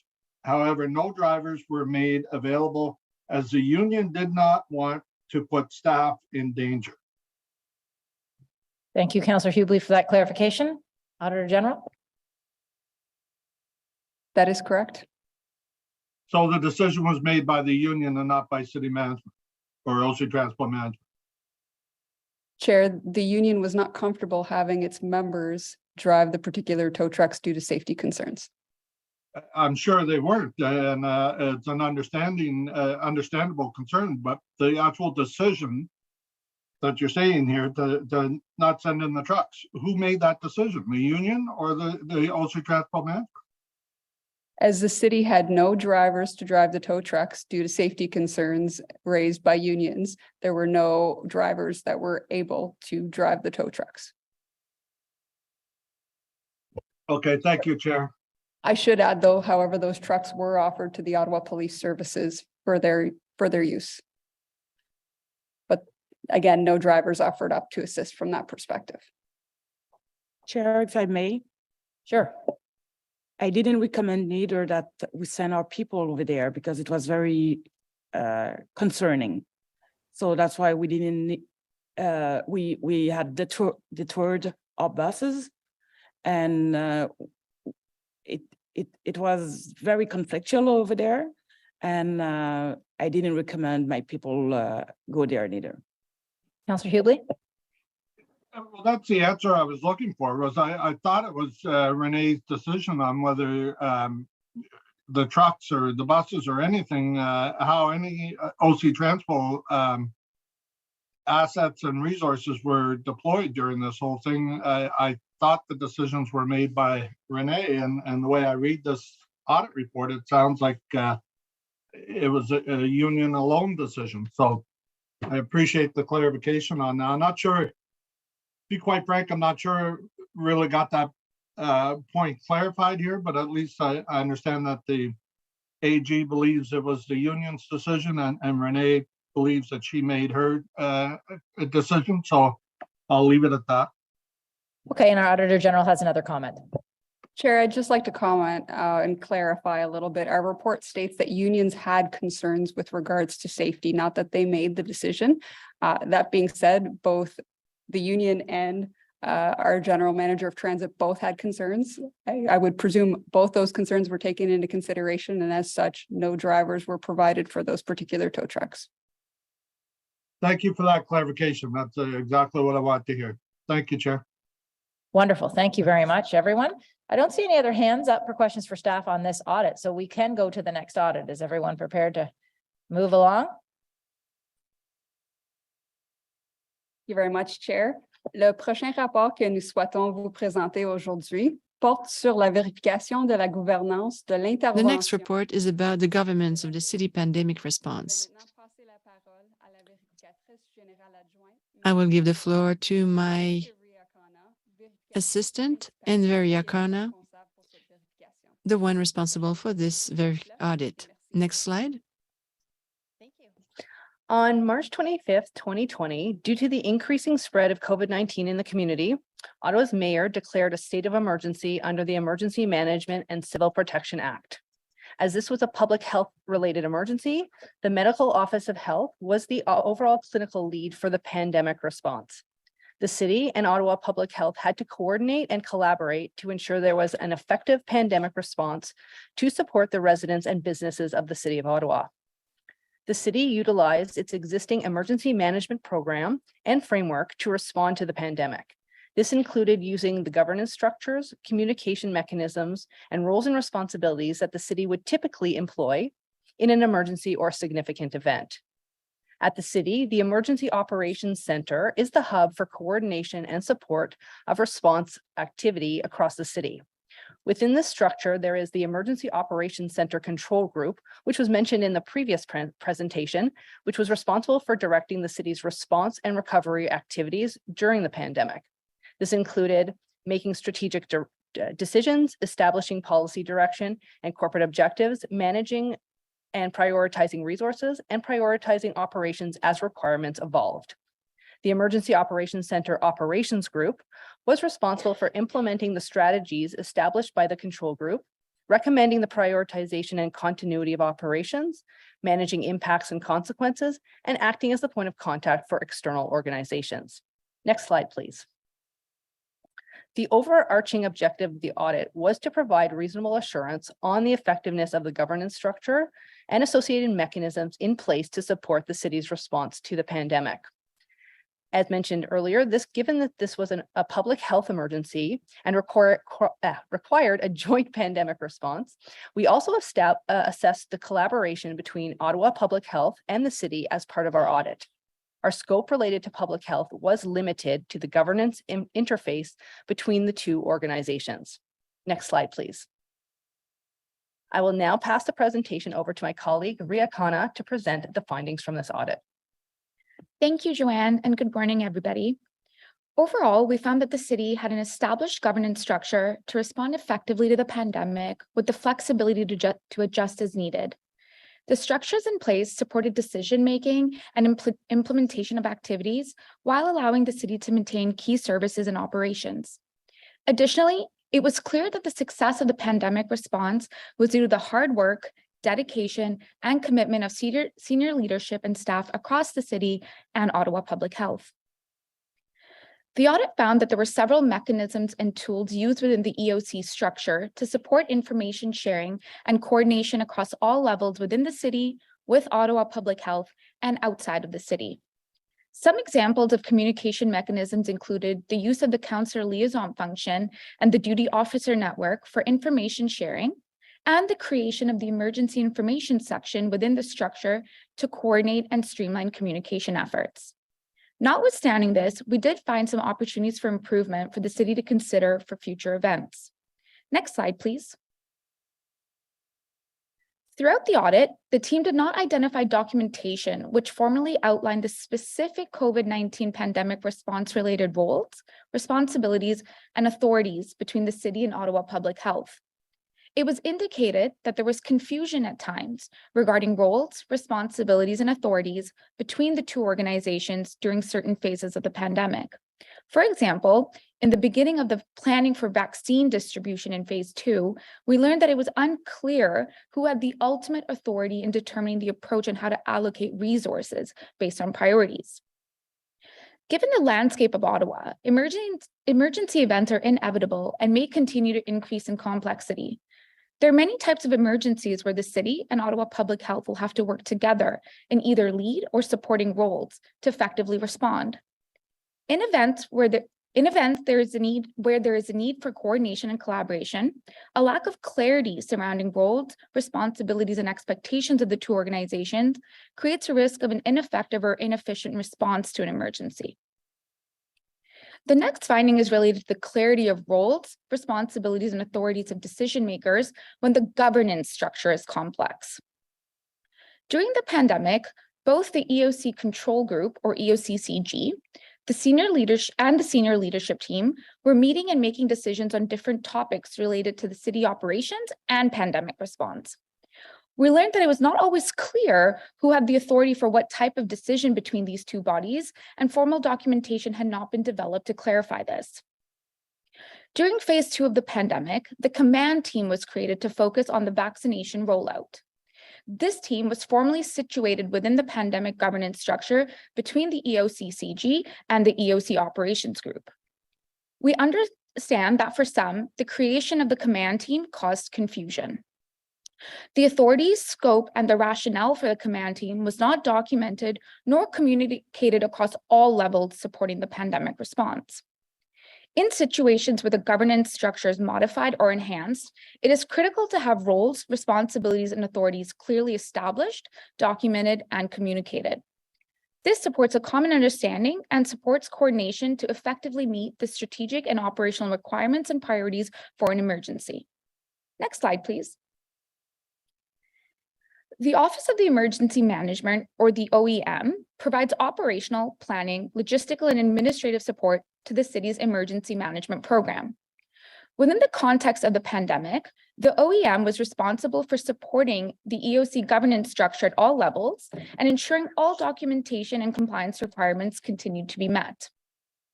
The Office of the Emergency Management is a relatively small group made up of 5 to 6 full-time staff.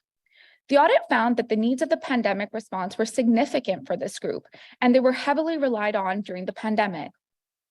It became even more challenging for this small team during the pandemic as they had to plan for and mobilize responses to other emergencies faced by the city, such as the blackout, the Derecho storm, the Freedom Convoy, all while supporting pandemic response activities and fulfilling compliance requirements. With the rise in natural disasters and emergency events, there's a risk that the OEM will not be able to effectively manage or support the city in future events, especially when there's sustained events and or multiple events at the same time. The last finding is around the transition within the EOC structure. As part of this, it would be expected that a process be established and communicated so that all stakeholders are aware of the transition, understand the change in responsibilities and authorities, and have a consistent understanding of expectations. While planning for the transition to OPH for the vaccine rollout, it was noted that expectations were not consistently communicated at this transition point and created confusion for some. Without clear communication outlining the activities to support a transition, there is a risk of misunderstandings about responsibilities and authorities, impacting the effectiveness of the change. The audit made 4 recommendations. Management has agreed to all of them. Next slide, please. If it pleases the chair, we would be happy to take on questions that any committee members may have related to this audit. Thank you. Thank you very much. As last time, questions first to the Auditor General and then to staff. Committee members, are there any questions?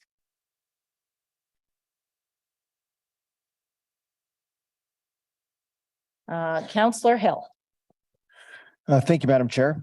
And thank you very much for the report. Again, pandemic, pretty significant thing, and I appreciate the impact or the input that went into it. I was interested, and I know that this was reduced in scope or it was minimized in scope to just look at the governance component to this.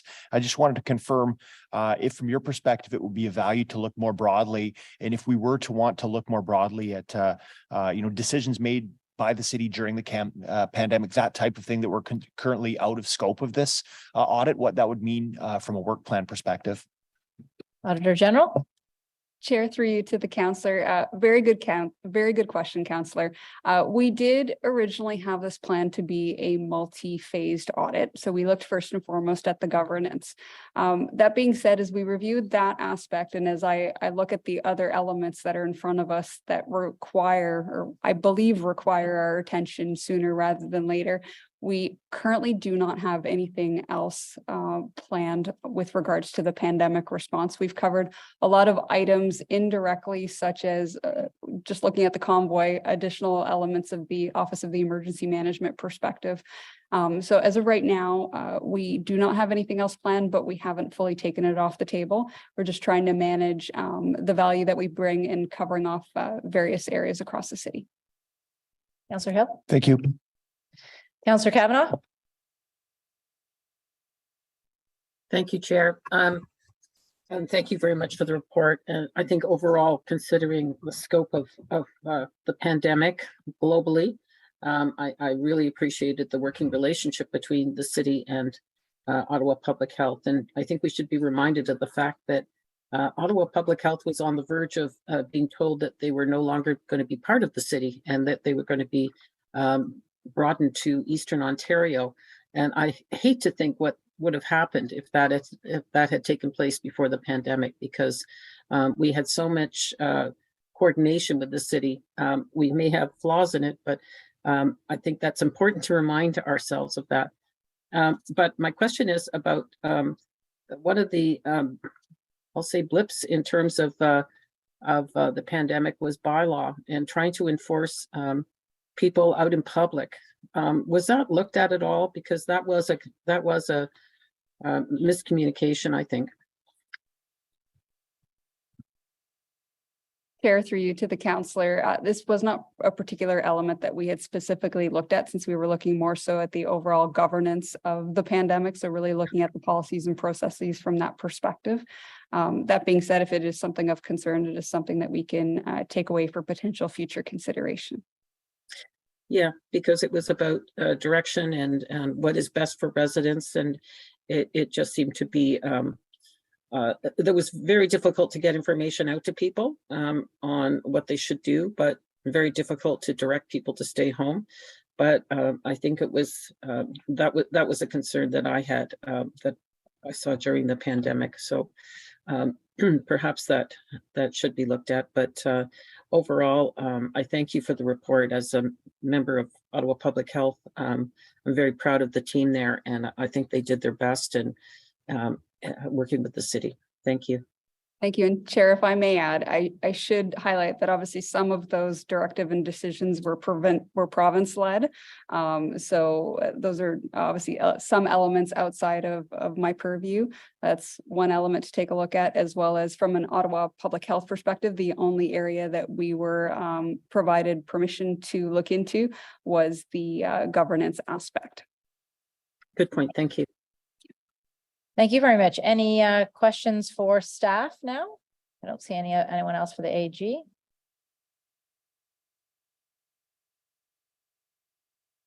Councillor Lowe. Thank you, Chair, and sorry for the delay in getting my hand up. Question for the Office of Emergency Management. What resources do you foresee, like just based on your experience with the pandemic, with the derecho, the protests and everything, in terms of let's say speculation, like what resources do you see in terms of your need in the future going forward? It's true that the city of Ottawa has had a lot of emergencies over the last 10 years or so. We anticipate an increase in the next 10 to 20 due to things like climate change. Like most organizations coming out of the pandemic, it's an opportunity for us to reflect and recalibrate a bit. We're not just looking at staff resources, but at our core programming, like things like, are we focused on the right priorities? Are we working in the right ways? Do we have the right partnerships in place? And so we anticipate coming back with some recommendations in the next 12 to 18 months with after a more fulsome analysis has been made. Thank you for that. And I understand the dynamic nature of a lot of these things. Just, I guess out of curiosity, were any lessons from past like SARS, from H5N1 and the other flus, were any of those lessons able to be used in your pandemic response? I think that, thanks, Chair, through you.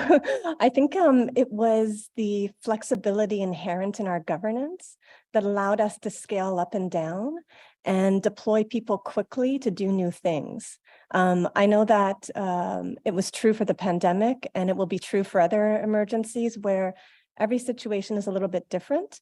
But as long as we have the right emergency management framework, we have the right base in place, and we can adjust accordingly. Okay, thanks very much. Thank you, Councillor Lowe. Councillor Kavanagh.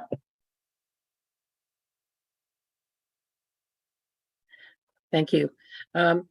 One of the functions that came out of the city during the pandemic that was actually very positive in terms of vulnerable communities was the Human Needs Task Force, which I found was working very closely to those who, for direct communication and checking in on how people were doing and offering specific resources. Can I have some comment on what the future is of that task force? I mean, we haven't really finished. Sorry, are you talking about the Human Needs Task Force? I believe I heard. Yes, right. That's right. Yeah, certainly the Human Needs Task Force was an extremely positive measure that was implemented during the pandemic. And as a result of that, we're using some of the lessons learned during the pandemic to look at the future use of, how to address our vulnerable population, how to capture all of that. So while it's not going to be called a Human Needs Task Force because that was specific to the pandemic, we certainly have community and social services and our emergency plan will delve into that area as we move forward. Anything additional to add to that, Beth? No. I'm very glad to hear that. Councillor Kavanagh.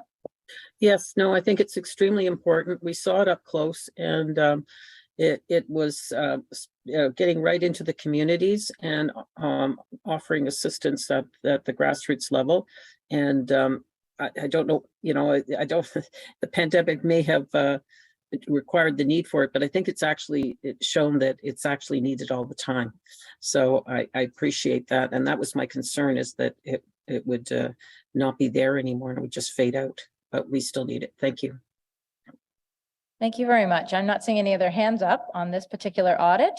Are people feeling like they want to take a break between this now and the next two, or should we keep going? I'm looking really at you, Natalie. Chair, I can let you know that the next two presentations are much shorter. Yeah, okay. All righty, well, we will continue on this one. The next one is zero emission buses, Sprint 3, and we are ready. Thank you, Chair.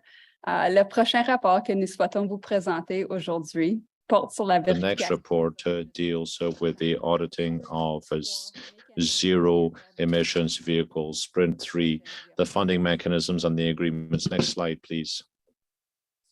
Not a problem. The City of Ottawa's zero emissions program plans to phase in 450 zero emission buses by 2017 and to have a fully electric bus fleet by 2036.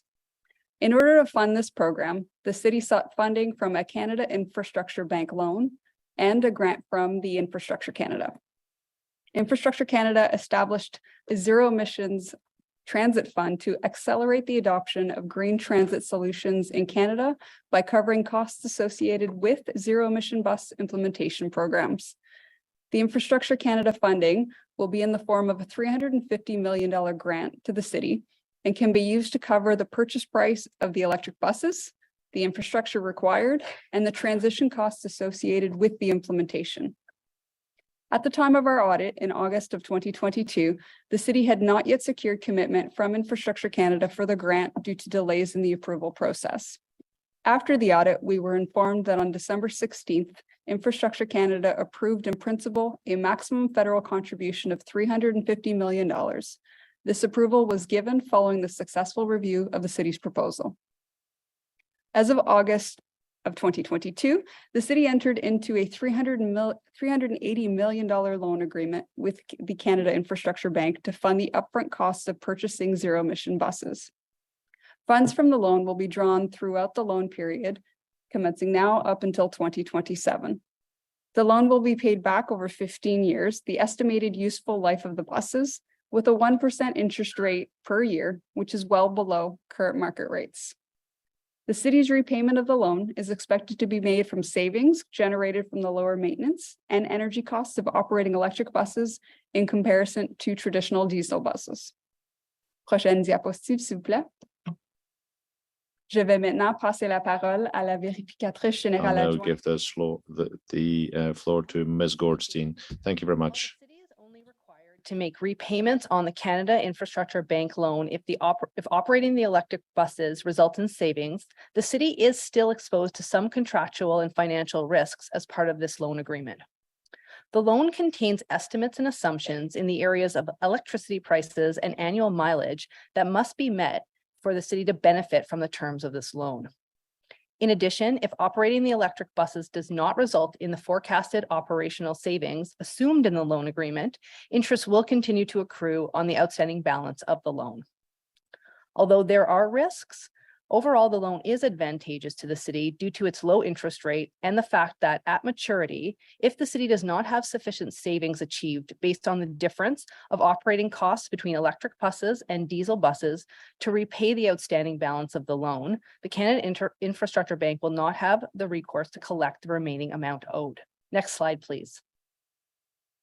The objective of this audit was to assess the mechanisms developed by the city to support the application and negotiation of funding with each of the Canada Infrastructure Bank and Infrastructure Canada. The scope focused on the activities undertaken by the city to secure the funding and lending agreements. This included the process for establishing the agreements and identifying whether any pertinent risks exist that require attention. The scope also included reviewing the draft Canada Infrastructure Bank loan agreement to ensure that the city evaluated the reasonableness of the estimates and assumptions contained within the agreement and positioned itself to meet the contractual obligations going forward. Next slide, please. Now to the findings of the audit. The first is related to the readiness to meet the Canada Infrastructure Bank loan requirements. The loan agreement mandates various calculations, reporting, and disclosure requirements. Examples include calculations for costs, savings, repayment, and funding amounts, along with quarterly and annual reporting and disclosure obligations. In addition, the city will need to set up electronic systems and cost center mapping to monitor electric bus metrics, such as energy consumption and maintenance costs, in order to accurately track and report on cost savings. At the time of the audit, the city was not yet set up to readily track the various variables required within the loan agreement. We were informed that the city plans to develop the processes and mechanisms to meet these requirements before the first drawdown planned for the loan in 2023. The next finding is related to the transfer of knowledge to the city. The financial modeling for the zero emission bus program and the Canada Infrastructure Bank loan agreement are both very complex. The city used an external financial consultant to create the city's financial model and support the commercial negotiations and due diligence process for the loan. While city staff were involved with providing inputs to the financial model and the terms of the loan agreement, it is imperative that the city continue the knowledge transfer between the external consultant and designated city staff to ensure continuity and handoff is in place on the terms, conditions, obligations, and calculations pertaining to the credit facility. Next slide, please. The last finding relates to the operational and financial risks associated with the timing and amount of funding. At the time of the audit, the city had not yet secured the Infrastructure Canada grant due to the delays in the process. The city had originally planned to sign an agreement by June of 2022. As such, drawdown on the Canada Infrastructure Bank loan was also delayed. Drawing from the loan is dependent on securing the Infrastructure Canada grant, as without this funding, the program could not meet the council direction of being financially net neutral. Funding delays will impact the overall program schedule and the ability for OC Transpo to meet service levels. The city had planned the next round of 26 zero-emission buses to have an in-service date of December 2023. The lead time required to get charging infrastructure ready could be between 14 to 18 months. Delays in funding impacts the ability for the program to stay on schedule.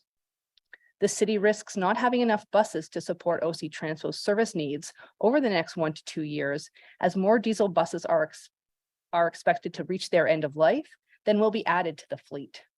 Since procurement of the next round of zero-emission buses has not yet been completed, and considering the lead time required, the city may need to evaluate how to extend the life of a portion of diesel buses to meet service needs. Further, the amount of the Infrastructure Canada grant is less than what was originally anticipated. It is estimated that the $350 million grant could only cover 350 zero-emission buses rather than the full 446 buses that the city plans to phase in by 2027. If the federal program offering the grant is not extended past 2026, the city may need to explore other financing options to cover the infrastructure costs of the remaining 96 electric buses not covered by this grant. It is also important to note that the infrastructure costs are still largely unknown, and final costs could vary significantly from the current city estimate. The audit made 4 recommendations. Management has agreed to all of them. Next slide, please. If it pleases the chair, we would be happy to take any questions related to this audit. Great, thank you very much. The theme of this audit is timing. So many things related to timing. Councillor Hill. Thank you very much, Madam Chair. These are questions for the Auditor General and then staff after, or you want me to throw them all out there? Want to repeat that one more time? You're going to? Questions for the Auditor General first and then a second round for staff. That's exactly what we'll do. Perfect. Yeah, Yeah, thank thanks. you. Madam Auditor General, thank you again for this. Could you clarify for us what other capital projects could be delayed or jeopardized if we're forced to use debt financing to pay for additional electric buses not covered by the INFC grant? Chair, I believe that question would be best answered by management. Perfect. My second question then, since your initial analysis in August, do you have any new information that would give you confidence that the INFC grant would be available for the city use in the near future? Chair, yes, it has been signed. Thank you. So that's all you have for the AG, yeah? Okay, and so other questions for the Auditor General, Vice Chair Brown? Thank you, Madam Chair. Madam Auditor General, in terms of the audit of this particular item, it seems very complex between all of the reporting requirements, making sure we meet the timelines, reporting, all of those highly complex processes. Through this audit, are you confident that management will have those processes in place in time for the first drawdown in 2023? Chair, I would say at the time that we originally had these findings and made the recommendations to management, they had sufficient time to action them. That being said, I believe I would leave it up to management to state where they're at this point and how they're progressing. Thank you. For the Auditor General, that's it. Thank you, Chair. Thank you. Councillor Brown, Councillor Hughley. Thank you, Chair. When you looked at this agreement, did you look at whether like the full switch to this technology, we would be able to replace our entire fleet and use this technology? Chair, the scope of this particular sprint was focused specifically on the funding mechanisms. Okay. So not Just directly on the with funding, regards not to whether it converting the made entire sense. Okay. Okay, thank you, Chair. All right, so maybe everyone can rethink their questions in terms of how it might be sent to staff for those same concepts. But anything else for the Auditor General? No, Councillor Brown, your hand is up here on my screen, but you didn't intend that. Okay. Also, questions for staff now. Councillor Brown. Getting to be a professional pushing buttons. Thank you, Chair. For staff, in terms of ensuring that all of the processes are in place, it seems very technical, and I'm the first to admit I'm not a math magician, but are we confident that we're going to have the staff in place who fully understand our reporting requirements, how we're going to collate all this information and report up to our federal partners? Thank you for the question. Yes, I can confirm that we have multiple groups involved in this. Our treasury team, which is looking at the financing and the bank loans itself and how we track it going forward. They've already started setting up all the structure within the treasury module of SAP, including all the cost centers. And we also have the financial services unit, which is going to be tracking all the costs and the cost savings associated with it, and then aligning with the operational information that we require to report on. All right, thank you very much for that. And in terms of ensuring the appropriate staff are in place, this seems to be a high workload in terms of making sure we're meeting all of the requirements as set out in the agreement. What does the staff complement for this look like? So we have 2 individuals in the treasury team that will be dedicated to monitoring the interest associated with the loan and the savings. If we have a deferred savings, they will calculate that interest. The model that was developed by the external consultant is now owned by the city, and we are managing it ourselves. We actually used it to come up with the last report in terms of how much of the 380 million we need to draw down for the first 77 and 26 buses. And then there's another additional 2 other resources in the financial services units that's working with transit operations to track the costs associated. That's the maintenance costs and then also the energy costs related to this loan. Thank you. And in terms of just, I guess, in the terms of this particular agreement, you've stated that there are dedicated staff. Does that mean that's all of these staff will be doing, is just working on this agreement, or are these duties in addition to what they were doing prior? We're bringing staff that have expertise in this particular area. So for example, in the financial services unit, there is a resource that understands maintenance costs for transit. And so they are the experts. So they are doing other work related to maintenance costs, but they have in-depth knowledge of those maintenance costs. All right. Thank you very much. Thank you, Chair. Thank you, Vice Chair Brown and Councillor Lowe. Thank you, Chair. If I may seek some clarification first from the Auditor General, sorry. You said the first e-buses are expected to be in service by December 2023, but it takes 18 months was the number to procure and install the charging equipment? Chair, that was management's original expectation in order for them to get the buses that they wanted. And perhaps maybe Madame Amilcar would like to add to that. Okay, so that was for staff. Thank you, Chair. It was an estimation for sure, and we are working with our partners to see if we can make it happen for December 2023 or maybe the first quarter of 2024. And let's say that doesn't end up happening. The charging infrastructure gets delayed and we don't receive it till, Q1 or Q2 2024, but we get the buses at the end of 2023. Does that put any conditions of the loan at risk, like the mileage that we have to meet, as well as just having resources sit around unusable? Chair, if we don't have the infrastructure, we won't have the buses. And there is no risk actually with the loan or the grant regarding those particular 26 buses. All right. Okay. Thanks. Thank you, Councillor Lowe. Councillor Hubley. Thank you, Chair. So I'll direct my question then to Renee. At the time that the feds proposed this deal, we were talking about the overall fleet. And at the time, you couldn't get an e-bus that could, an articulate or a double-decker or a paratransport bus that would be electric. Is that still the case? Chair, the technology is available now for the 40-foot buses, 40-foot electric buses only. However, we are working with our vendors to see if eventually we will be able to have the 60-foot buses and the double deckers as well. Maybe Richard, if you have more info, you can jump in, please. Yeah, thank you, Madam Chair. Through to the councillor. So there are electric double deckers available. They're in use in the UK as one example.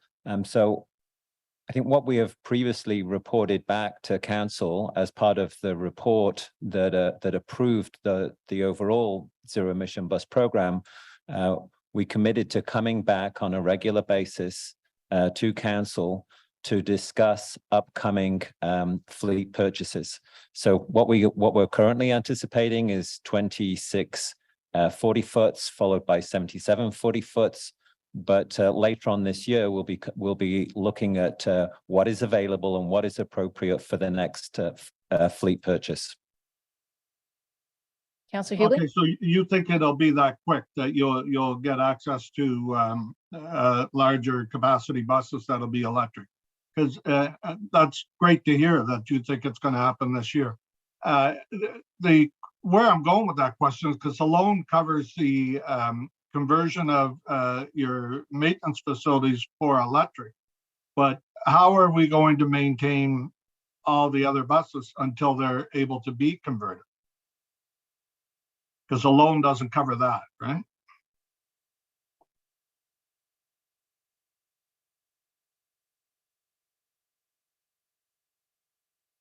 So as to answer your question, in terms of the money that has been requested and been approved through the INFC funding, then we do have budget to deal with those logistical arrangements about moving the existing diesel buses out of their current facilities, moving them to temporary space where they would continue to be maintained and stored whilst we are doing the upgrades to the existing facilities. So we do have funds and INFC would cover those costs. Okay, that's good to hear. Thank you, Chair. Thank you, Councillor Hubley. Councillor Hill. Thank you. So for staff, I suppose, could you clarify then for us what the capital projects could be delayed or jeopardized if we're forced to use debt financing to pay for the additional electric buses that would not be covered by the INFC grant?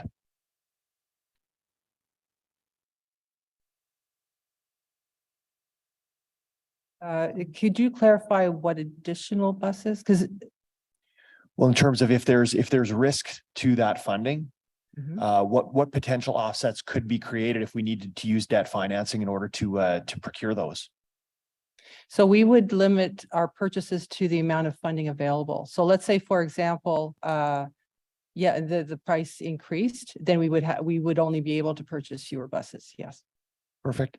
And Madame Amilcar, dans quelle mesure sommes-nous prêts à prolonger potentiellement la durée? Are we prepared to extend the life of diesel buses and what impact will this have on budget 2023?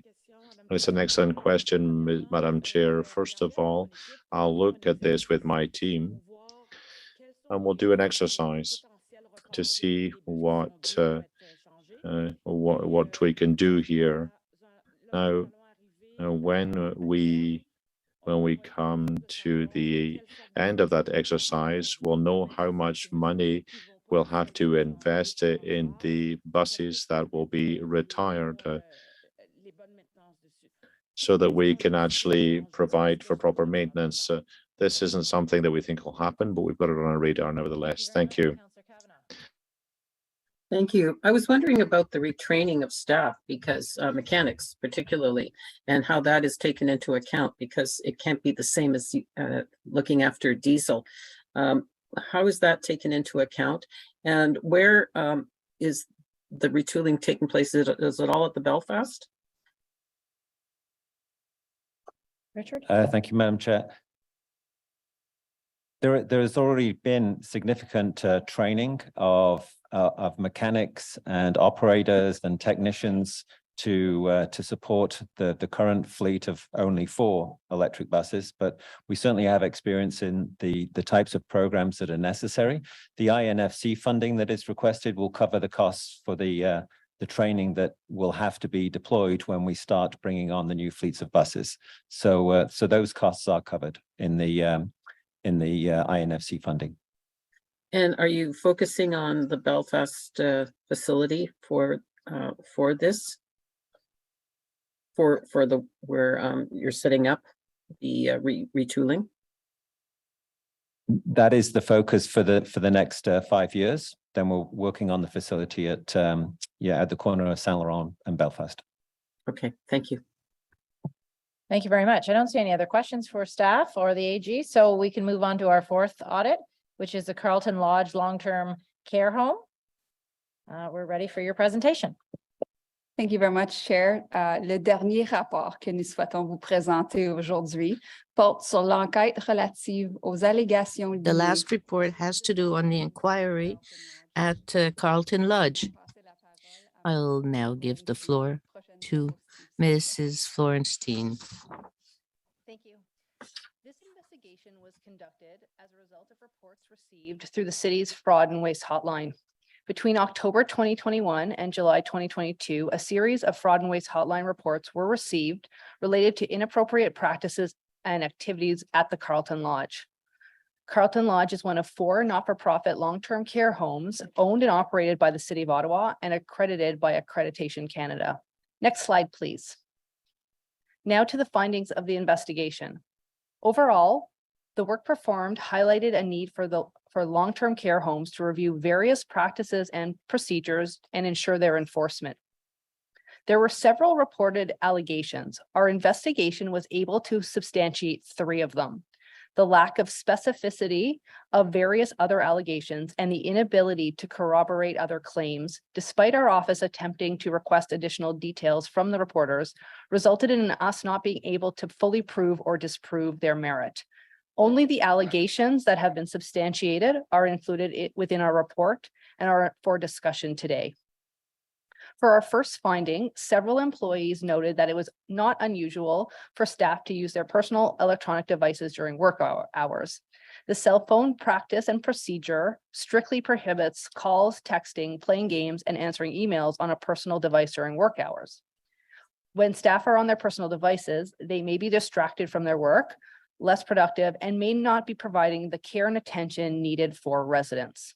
It was noted that there is no disciplinary measure outlined for violating the practice and procedure. Without consequences, there is little incentive for employees to comply with expectations. For our second finding, several employees noted that it was not infrequent to hear conversations between staff members in languages other than English and French, specifically when the staff members were tending to a resident. In such situations, it could cause anxiety in residents who cannot understand what is being spoken about and may be concerned that staff are speaking about them. We noted that the existing practice and procedure does not specifically define what the working language of the home is, nor does it discourage employees from speaking in other languages while caring for residents. For our last finding, one of the allegations made to the Fraud and Waste Hotline was that a listing of Carlton Lodge employees that had tested positive for COVID-19 had been distributed to a large group of staff at the home. While the disclosure appeared to have been in error, it was a violation of various privacy-related provincial and city policies. Our investigation procedures indicated that management failed to address the situation and undertake the necessary corrective measures in a timely manner. 3 recommendations were made in this report, and management has agreed to all of them. Next slide, please. If it pleases the chair, we would be happy now to take any questions related to this investigation. Thank you very much for that. I see Councillor Kavanagh has questions for the Auditor General, and then we'll go to staff if there are ones for staff after that. Well, thank you very much. I appreciate that we are keeping an eye on our facilities. These are very important. We know that long-term care was at the crux of problems for the pandemic. And so given that what has happened at private long-term cares, I think this is relatively not as problematic, though improvement can always be made. Was there any compromise to care for residents that would have led to issues such as infections? Chair, through you to the councillor. Unfortunately, as our Deputy Auditor General Gorenstein stated earlier, any allegations or issues that were raised that we were not able to fully support, we cannot discuss in any further detail. Okay. Well, thank you. I appreciate the work that was done, and hopefully we'll have continue to have good service. Thank you.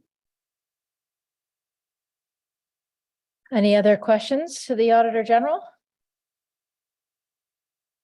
I'm seeing none. Questions for staff on this audit? Councillor Lowe. Thank you, Chair. If we were to enforce, when the city enforces 2 of your recommendations, especially the one about the language, do we foresee any risk in terms of like we're trying to exclude people's, we're trying to prevent people from speaking a language or anything? Chair, I'm not sure if that question is directed towards me, but I'd be happy to start to answer that question. Our recommendation in no way, shape, or form is meant to discriminate in any way whatsoever. It's really taking into consideration the situation that a client of the home may be put in. They may feel unsafe. They may feel like they're being spoken about. They may not understand. Some of these individuals may already be confused, and this could add to that confusion. So it's trying to take that into consideration when put in those particular situations. So it's again trying to provide the best care and the best environment for those particular individuals. Councillor Lowe's question, maybe for staff, is about the risk we see given if we went to a language of the home. You know, what does that mean in terms of exactly what the Auditor General is saying, a perception of what we might be saying? I'm just trying to help you out here, Councillor. Yeah, no, exactly. And like it was probably my fault for not formulating the question in my head before I asked it. That's what I mean. Like, I'm all for it. I've experienced this before myself in previous jobs, but like if there was a supervisor who went and enforced somebody and said, hey, you can't speak, you have to speak English or you have to speak French here, like is there any risk on the city side that we're discriminating against that person because they're speaking their own language? So I can direct that to Dean, let the Director of Long-Term Care, but just in advance of the Dean responding, we have a strong policy of inclusivity and equity in our workplaces, and really want to ensure, especially in long-term care where we have a significantly diverse population, that there is a feeling of inclusivity while still balancing the needs of residents in the care, in the important considerations that the auditor has raised. So I'll hand it over to Dean to give you more specifics, but as an overarching view, that is an important piece that we consider in long-term care. Madam Chair, to the councillor, as Donna was indicating, we have a very diverse population living in long-term care, and We want to be respectful of them in their homes and speaking to them in a language that they can understand. And also for our staff to be speaking and be respectful that we are in a resident's home and wherever possible, even if we can, in many cases, we try to provide, even in a language outside of French and English, if a resident is identified as being of a diverse background and we have staff who can communicate with those residents in the language that they understand, we try to use that as part of the care plan in the homes. Councillor Lowe? And I understand that completely, but in terms of enforcing a language of the home, maybe more a legal thing, I don't know. Is there any risk of somebody claiming discrimination that they can't speak and other language between them, like two employees speaking a language that's not English or French or whatever language the resident requested? Like, is there any risk of the city being someone claiming the city is discriminating against them? So, Madam Chair, to the councillor, in common areas, resident common areas, that's where we're asking staff to be respectful of residents in their home. In areas outside of the common areas, staff lounges, break time, break areas, staff are free to speak in the language of their choice. But when they're in a resident home area, we're asking wherever possible that they're respectful of residents and they're speaking in a language that residents and caregivers can understand. Okay, and second question, are there any functions of any of the jobs at Carlton Lodge or any of your long-term care facilities that require staff to use their phones? Like, for example, if there's a email memo and others. Madam Chair, to the councillor, there are times where staff, specifically our part-time and casual staff, where they may receive a request to accept a shift through our electronic staffing scheduler, telestaff. And those are opportunities where staff may use their phone during work hours to accept a shift to be able to ensure that we can meet our service delivery model for future shifts. Okay, so given that if you were trying to tell people to be off their phones, is there any way for that staff member to prove that they're using it for work purposes? Madam Chair, to the councillor, that would be a question through their supervisor for them to validate that the phone is being used for that purpose. Again, it doesn't happen all the time, but it is where we are saying staff can use their phones, where they're accepting shifts for a future booking. Understood. Thanks. Thank you for that, Councillor. Vice Chair Brown? Thank you, Madam Chair. And I guess this may be directed to Mr. Lett or Ms. Gray. When were staff notified or at least provided with a copy of the recommendations from the Office of the Auditor General? Madam Chair, to the councillor, we have accepted all of the recommendations and we're moving forward.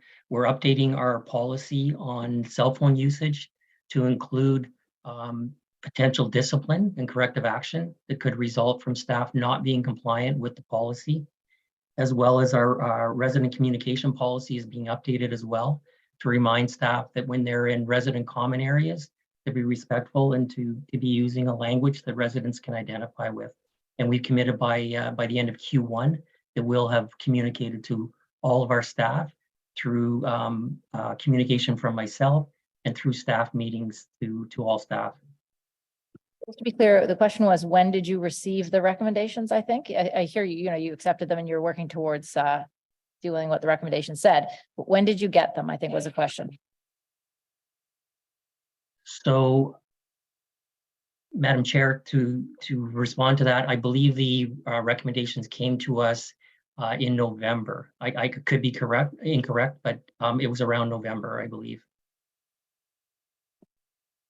I'm not sure if the Auditor General wants to provide a clarification. Is November accurate? Vice Chair, the report would have been shared with management and the findings would have been October, November timeframe. It would have been in the fall. All right, thank you. And I appreciate that. And where I'm going with my questions, Mr. Lett, the recommendations that we see from the report are quite straightforward. And I guess in a sense, we're quite lucky that policies and procedures need to be updated, and that usually is quite straightforward. My concern is always with the length of time between when management is notified of what the recommendations are to completion times. It always seems to be very drawn out, very generous time frame to have these done. And I appreciate that there may be workings that I'm not aware of behind the scenes, but with something so straightforward, if staff were notified in November, I would have assumed, perhaps incorrectly, that by the end of December, some of these could have been updated, or by January, and we're looking at the end of Q1 of this year. So my comment's just very general in nature, that the length of time to be for these recommendations to be completed seems quite generous, but if staff are going to have those completed by the agreed upon time, I think that's great. Thank you, Chair. Thank you. Councillor Hill. Thank you very much, Madam Chair, and appreciation for the recommendations. Acknowledging that these are being accepted by management, my question would be, is there any potential negative second order effect that could come from accepting these, given that this is already a stressed environment in terms of staffing, and are we potentially setting a condition where we could see a negative impacts on that? Madam Chair, I can respond to that. No, we do not anticipate, and we welcome the recommendations and are happy to implement it. And I think your point just speaks to the previous comment around the amount of time that we take to do recommendations. And I appreciate, that gets negotiated with the Auditor General, who, really has the understanding of the circumstances with which the long-term care is under. And as we also have a number of legislative requirements that are coming from the province, we balance those as well with the recommendations of the auditor. So the answer is no, there is no impact. We welcome the time frame is in amongst all the other work that long-term care is doing and managing while they're still feeling the effects of COVID, and appreciate you acknowledging that and recognizing that for staff. Thank you.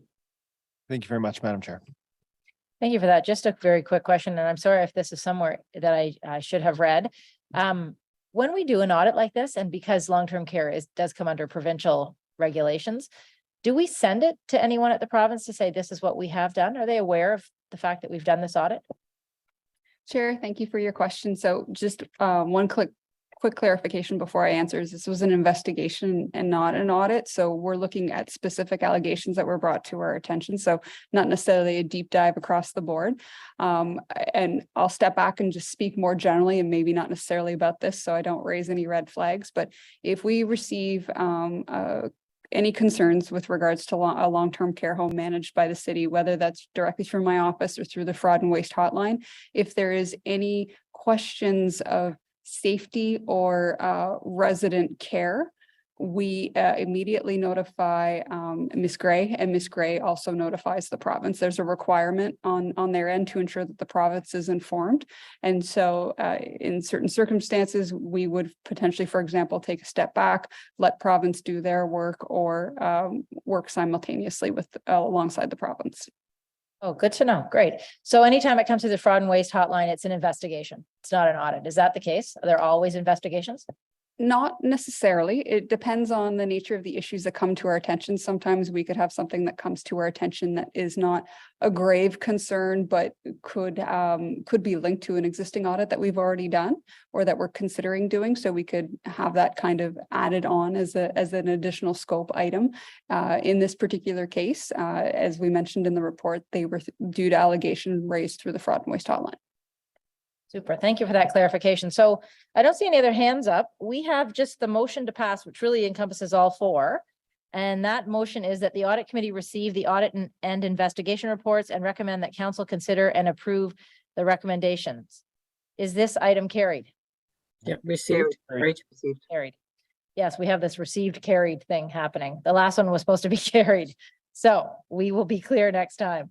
Okay, so 6.2 was that was where we had the other opportunity to talk about the Office of the Auditor General's Ottawa Police Services and Ottawa Police Services Board convoy response audit. We also had a procedural motion by Vice Chair Brown. The questions you had the opportunity to ask. Does anybody have any other further questions? No, seeing none. Okay, so this is another one where we receive it. Is this report received? Saved. All right. Received. Wonderful. Now, on item 7, referrals, we have one delegation on the referral motion. 7.1, request the Office of the Auditor General undertake a comprehensive program and service review. So we have one delegation, and that delegate's name is Phil Dawes, the Ottawa chapter of the Council of Canadians. We have Phil on the line. Oh, great. Phil, I see you. Can everybody hear me? We can hear you. If you can speak as loudly as possible. Our speakers in this room are not great, it seems. But anyways, whenever you're ready, you have 5 minutes. Well, thank you, Madam Chair. Again, my name is Phil Dawes. I'm here on behalf of the Ottawa chapter of the Council of Canadians. We are a nonpartisan organization that advocates for a society built on democracy, justice, and care. And we do this by bringing people together to take collective action and build grassroots community power to learn, organize together in support of a more just society. The Ottawa chapter of the Council of Canadians has concerns with respect to the motion requesting the Office of the Auditor General undertake a program and services review. Our concerns are framed by 2 key foundational principles. The first is that the objective of the proposed review to find operational efficiencies works in juxtaposition to the mobilization effort required to implement significant infrastructural and service improvements in response to the climate emergency through a just transition. The second key principle is that undertaking these types of reviews with a view to achieving operational efficiencies to existing system structures and services invariably leads to the ineffective development of public-private partnerships, or P3s. Instead of making our systems and communities more resilient, P3s have been demonstrated to undermine climate adaptation and mitigation through delays in the completion of critical infrastructure projects and higher costs with lower service delivery. In an attempt to cut corners and maximize profits, private companies and consortiums operating P3s often try to reduce the size of the workforce, lower wages, institute user fees, and avoid investments in the public interest, all of which result not only in poorer quality, but also the downloading of costs onto households and communities. Privatization is also undemocratic. Contracts are often confidential, taking away public control of infrastructure and services and maintaining accountability when projects go astray. We can have privatization or a just transition, but we cannot have both. Only a just transition driven by workers, communities, and the public sector can allow us to address the climate emergency. This is the time for the city to be thinking big about the change before us and the opportunity it presents to move beyond traditional approaches to budgetary challenges. The advancement of a program and services review will lead to the likelihood of putting profit before public interest.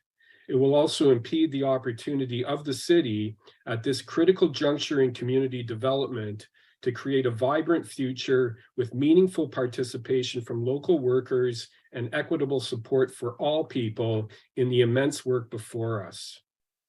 The city needs to maintain an efficient and effective budget. But the goal of the budget is not to find efficiencies for efficiency's sake. The goal of the budget is to advance a vision for the future of the city in relation to this time of significant change and opportunity. The budget should support a vision for the city in keeping with the United Nations Sustainable Development Goal 11, specific to cities and communities, for a city that creates career and business opportunities, safe and affordable housing, and building resilient societies and economies in participatory and inclusive ways. Please do not approve this program and services review. Thank you very much. Thank you, Mr. Dawes. Are there questions for the delegate? Councillor Kavanaugh has a question for you. Yeah, thank you, Phil, for coming out today.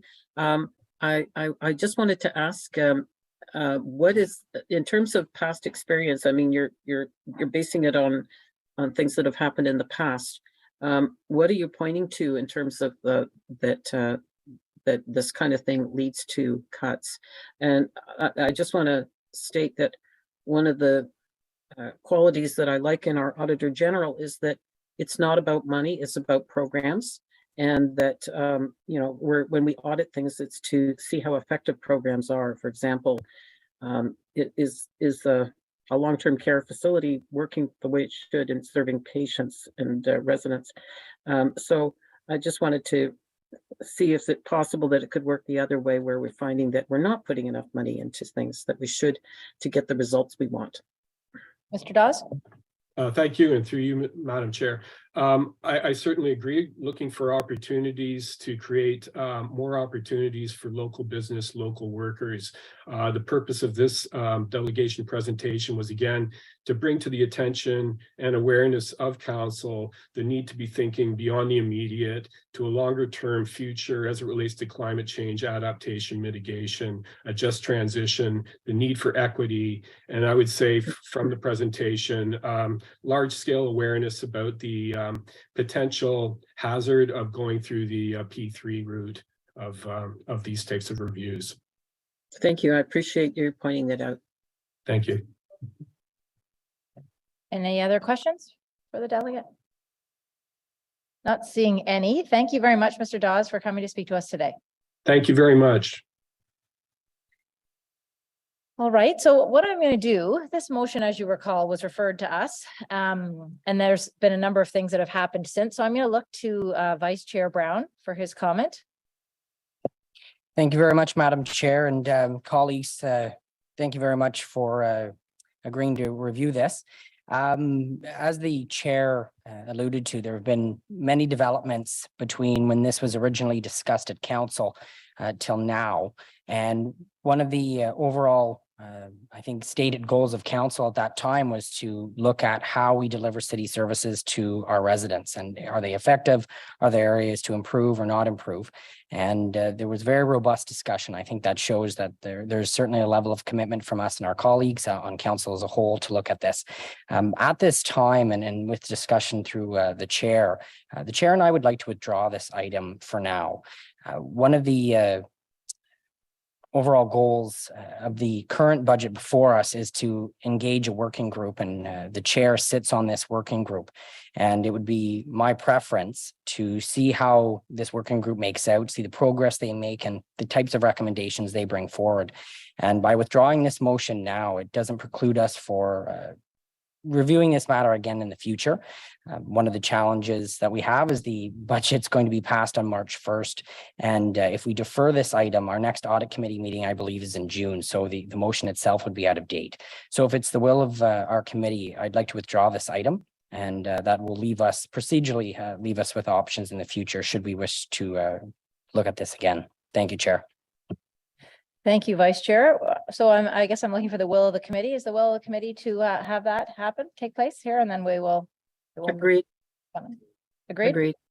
All right. So with the will of the committee, will we just receive this then, as what we will do then? Received? Received. Great. Thank you very much. That brings us to our in-camera items. There are no in-camera items. Notices of motion for consideration at subsequent meetings. None. I see none. Inquiries. Are there any inquiries? None. Any other business? No other business. So we are adjourned. We don't need a motion to adjourn. No, we just are adjourned. All right. Our next meeting will be in June, but we don't have an exact date. Is that the deal? Chair, I believe we are tentatively scheduled for June 9th. June 9th. Okay. All right. Mark it in your calendars, everybody. This is a place to be. Thank you very much, everybody. Media advisory, I think, is next. Somehow in this room, I believe. Thank you.